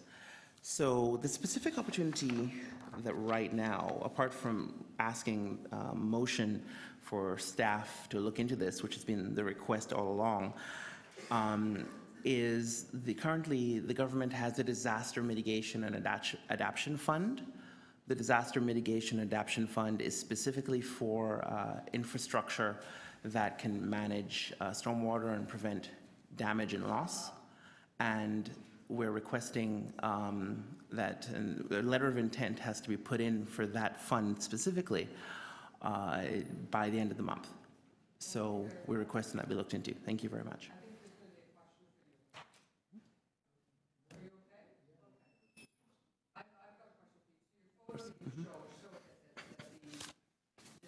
Separated from the roadway. Yes. Making it much safer for a number of road users. But did you also say ambulances and EMS can use that in a state of an emergency, or? Yes, ambulance, police, and fire can use that. I actually presented this to the city of Brampton regarding her Ontario. The fire chief there was really excited about the possibilities behind this, and this is what it's built for. Frankly, a bike lane is a poor investment in that community. It makes more sense to have a pathway that can accommodate a larger number of mobility devices and also solve problems that are prevalent, like, for example, ambulances, fire, and police getting stuck in traffic. Right, because they're affected by congestion and lives are lost because of congestion and gridlock too. I mean, that's something that wasn't brought up earlier, but this is a good point. Exactly, and I mean, just in terms of people, as I said, you have people with mobility wheelchairs. I invite anyone to stand next to an oil tanker and ask them if they feel, particularly comfortable We see a lot of lovely renderings that come to City Council, and none of them ever have oil tankers. In fact, the roads are perfectly clear, and it's rather amusing until, of course, an oil tanker runs into somebody, and it's far less amusing. Okay, your illustrations are very impressive, so thank you for that. Okay, we're going to move on to our next speaker, which is Francine Harris. You're welcome to stay if you want, dear. Thanks very much. Yeah. I want to thank you. Good afternoon. I think it's afternoon for having me. My name is Francine. I'm an accountant. I'm a Canadian risk manager as well as an educator, and I've been working in that area, the Northwest area, for the last 16 years. So I have taught about 400 students within that time, and that really equates to about 6,000 to 8,000 persons in that area. Why? Because they speak to me about their husbands or their wives, their children, as well as their neighbors, their families next door. So that equates 400, roughly they all speak about 15 different people to 20, that's 6,000 to 8,000 persons living there. So though I don't live in the area, I work in the area for 16 years. I've heard their fears, their hopes, the challenges they face. I teach English, math, and computers. Persons may not know English, math, and computers, but that does not mean they're not entrepreneurs or they have entrepreneurial qualities. Many of them that come to classes can't afford to pay the TTC fare, so they get help from the city. So we taxpayers are paying for them to come. Some of them would want to ride bicycles. As a matter of fact, I had a couple of them who did ride bicycles. They got into terrible accidents. And some drive, a couple of them do drive. We've heard today about and plus the people I teach, by the way, I teach adults. So the adults range between 19 years to 60 odd years. The most of them are between 25 and 55 years. So in my classes, we try to get them back into employment, off the system, back into employment, to continue the secondary schooling, to apprentice. So this is what my area does. Now, many of the students, as I said, have entrepreneurial qualities. They tell me what they would like to do. Many of them would be capable of their small businesses. So as you notice in the picture that's up there, that Mr. Harris has put up and has an artist draw, you'll notice the rain gardens where the trees are, and then where the vehicles or different types of mobility vehicles are, and then where the sidewalk is. You'll notice the distance in areas on Finch especially that has a lot of extra space. Entrepreneurs in that area, they would have the opening to sell things, maybe to bring things from businesses, to use their cargo bikes or their trikes to get around, to purchase things. And not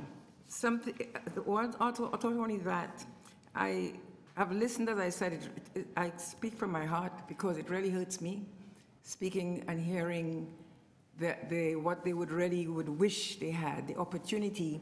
And when they heard about the mobility, I've been to community events when they would speak about their transportation problems. And the Mobility Greenway is a community wish. That's what, from hearing them and speaking to them, that's what they came up with. If they had a safe way to travel. Okay, I've heard lots of people here today talking about using a vehicle, using a car. Can they afford? Many of my students cannot afford a car, but they can afford a bicycle that can get them from place to place. A bicycle that could give them a job, okay? A bicycle that they could be an entrepreneur. And if they had a safe way to ride. This gentleman here, I think it was Mr. Perusa, he mentioned that he was driving at some street, maybe about 30 miles per hour, bumper to bumper. He didn't see many pedestrians. He didn't see many cyclists. I quite agree with him. Why would a cyclist want to drive along a 20-foot heavy steel, which is cars, one person in it? So all this backup and this bumper to bumper we're talking about. It's just one person. Every person practically in these cars is 12 feet long. Some of them are 96 feet, like those tankers. Who wants to ride a bicycle or cycle or trike on such streets? However, something like the Mobility Greenway, it would be safe.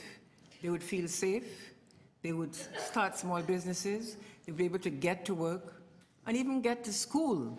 Some of them don't come all the time because they can't afford it. And what we do, the city has to pay for them to come. They give them tokens to come. That's wrap up. Okay, I'm going to wrap up. And about the rain garden is very important. The rain garden is, instead of having all those drains, I heard the persons here talking about the plastics and the oil and the windshield wiper getting into the streets, which is true. But if you use the Mobility Greenway where the rain gardens are, that wouldn't be the case. They wouldn't need all those grids that gets blocked up and get flooding. Many of my students say their places get flooded. It costs them money, it costs the city money because the city pays insurance and pays them back for it, covers part of their losses. So all these things, I do believe, whether we have a community who's wishing, as one of the councillors said earlier, thank you, we don't listen to the community, and this, I think, we should really start doing. I would dare and really hope that you would maybe allow this to go to City Council so that maybe the community's vision would become a reality. Thank you very much.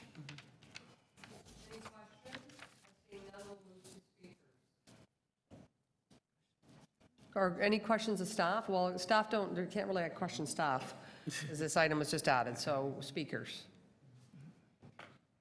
Thank you so much, Madam Chair. So I have a motion, and maybe the clerk can put it up on screen, that the Works and Infrastructure Committee refer the item to the General Manager, Transportation Services, and request a report back on the idea of a Finch West Mobility Greenway in the first quarter of 2019. So, Madam Chair, this is an interesting and novel idea. I don't think that any of us have, properly assessed what the notion of a mobility greenway is, how an environmentally friendly,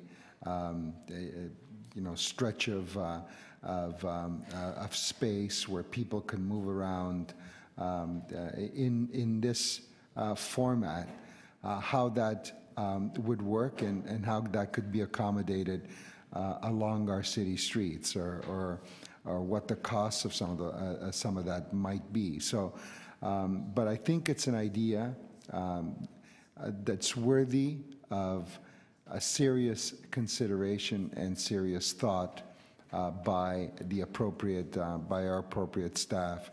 I suspect that our staff would not only want to consult Mr. Harris on his idea, but it would also want to consult some of the other departments, such as parks and so on, because the idea is just not an idea about how you move people around on a roadway. It's about how you create spaces for people to move in that are environmentally friendly and much more sustainable than the way we are doing it today. So it's a very, very modest ask, and I'm hoping that the committee will see the wisdom in simply having our staff, our experts, look at this with a critical eye to see if it's something that we should be considering or we should be doing on a go-forward basis. Thank you so much. I've got a question for the mover. Sure. A lot of work has already been done on this project. Are you open to amending your motion just to say in alignment with the concept of in alignment with the complete street guidelines that council has adopted, which are really reflective of a lot of what they were saying? That would be fine. I'm okay with that. Within council policy? Yep. Mm-hmm. So we're just working on amending it a tiny bit here, because they're just doing it on the fly.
Committee.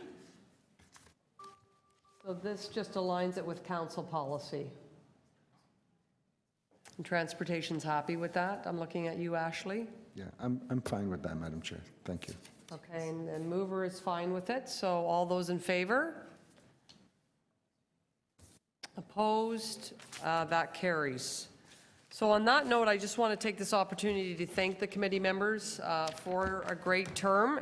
Councillor Carmichael Greb, thank you for your contributions. And Councillor Perruzza, and thank you for serving on this committee that really did a lot of great stuff this term for the City of Toronto. Councillor McMahon, thank you for rejoining us in the last 2 months. And After the fight at council to have me on. we had a fight or for fight you. against. We had a fight for you to be here. And special thanks to our Vice Chair, Councillor Holiday, who's been a great support and very keen member of this committee doing lots of great things. So thank you to everyone and happy holidays once we get And there. thanks to you, Chair. Thank Madam your Chair. leadership. Great job. Thank you. Yeah, thank you. Thanks. It's been a pleasure. Absolute pleasure. We are adjourned.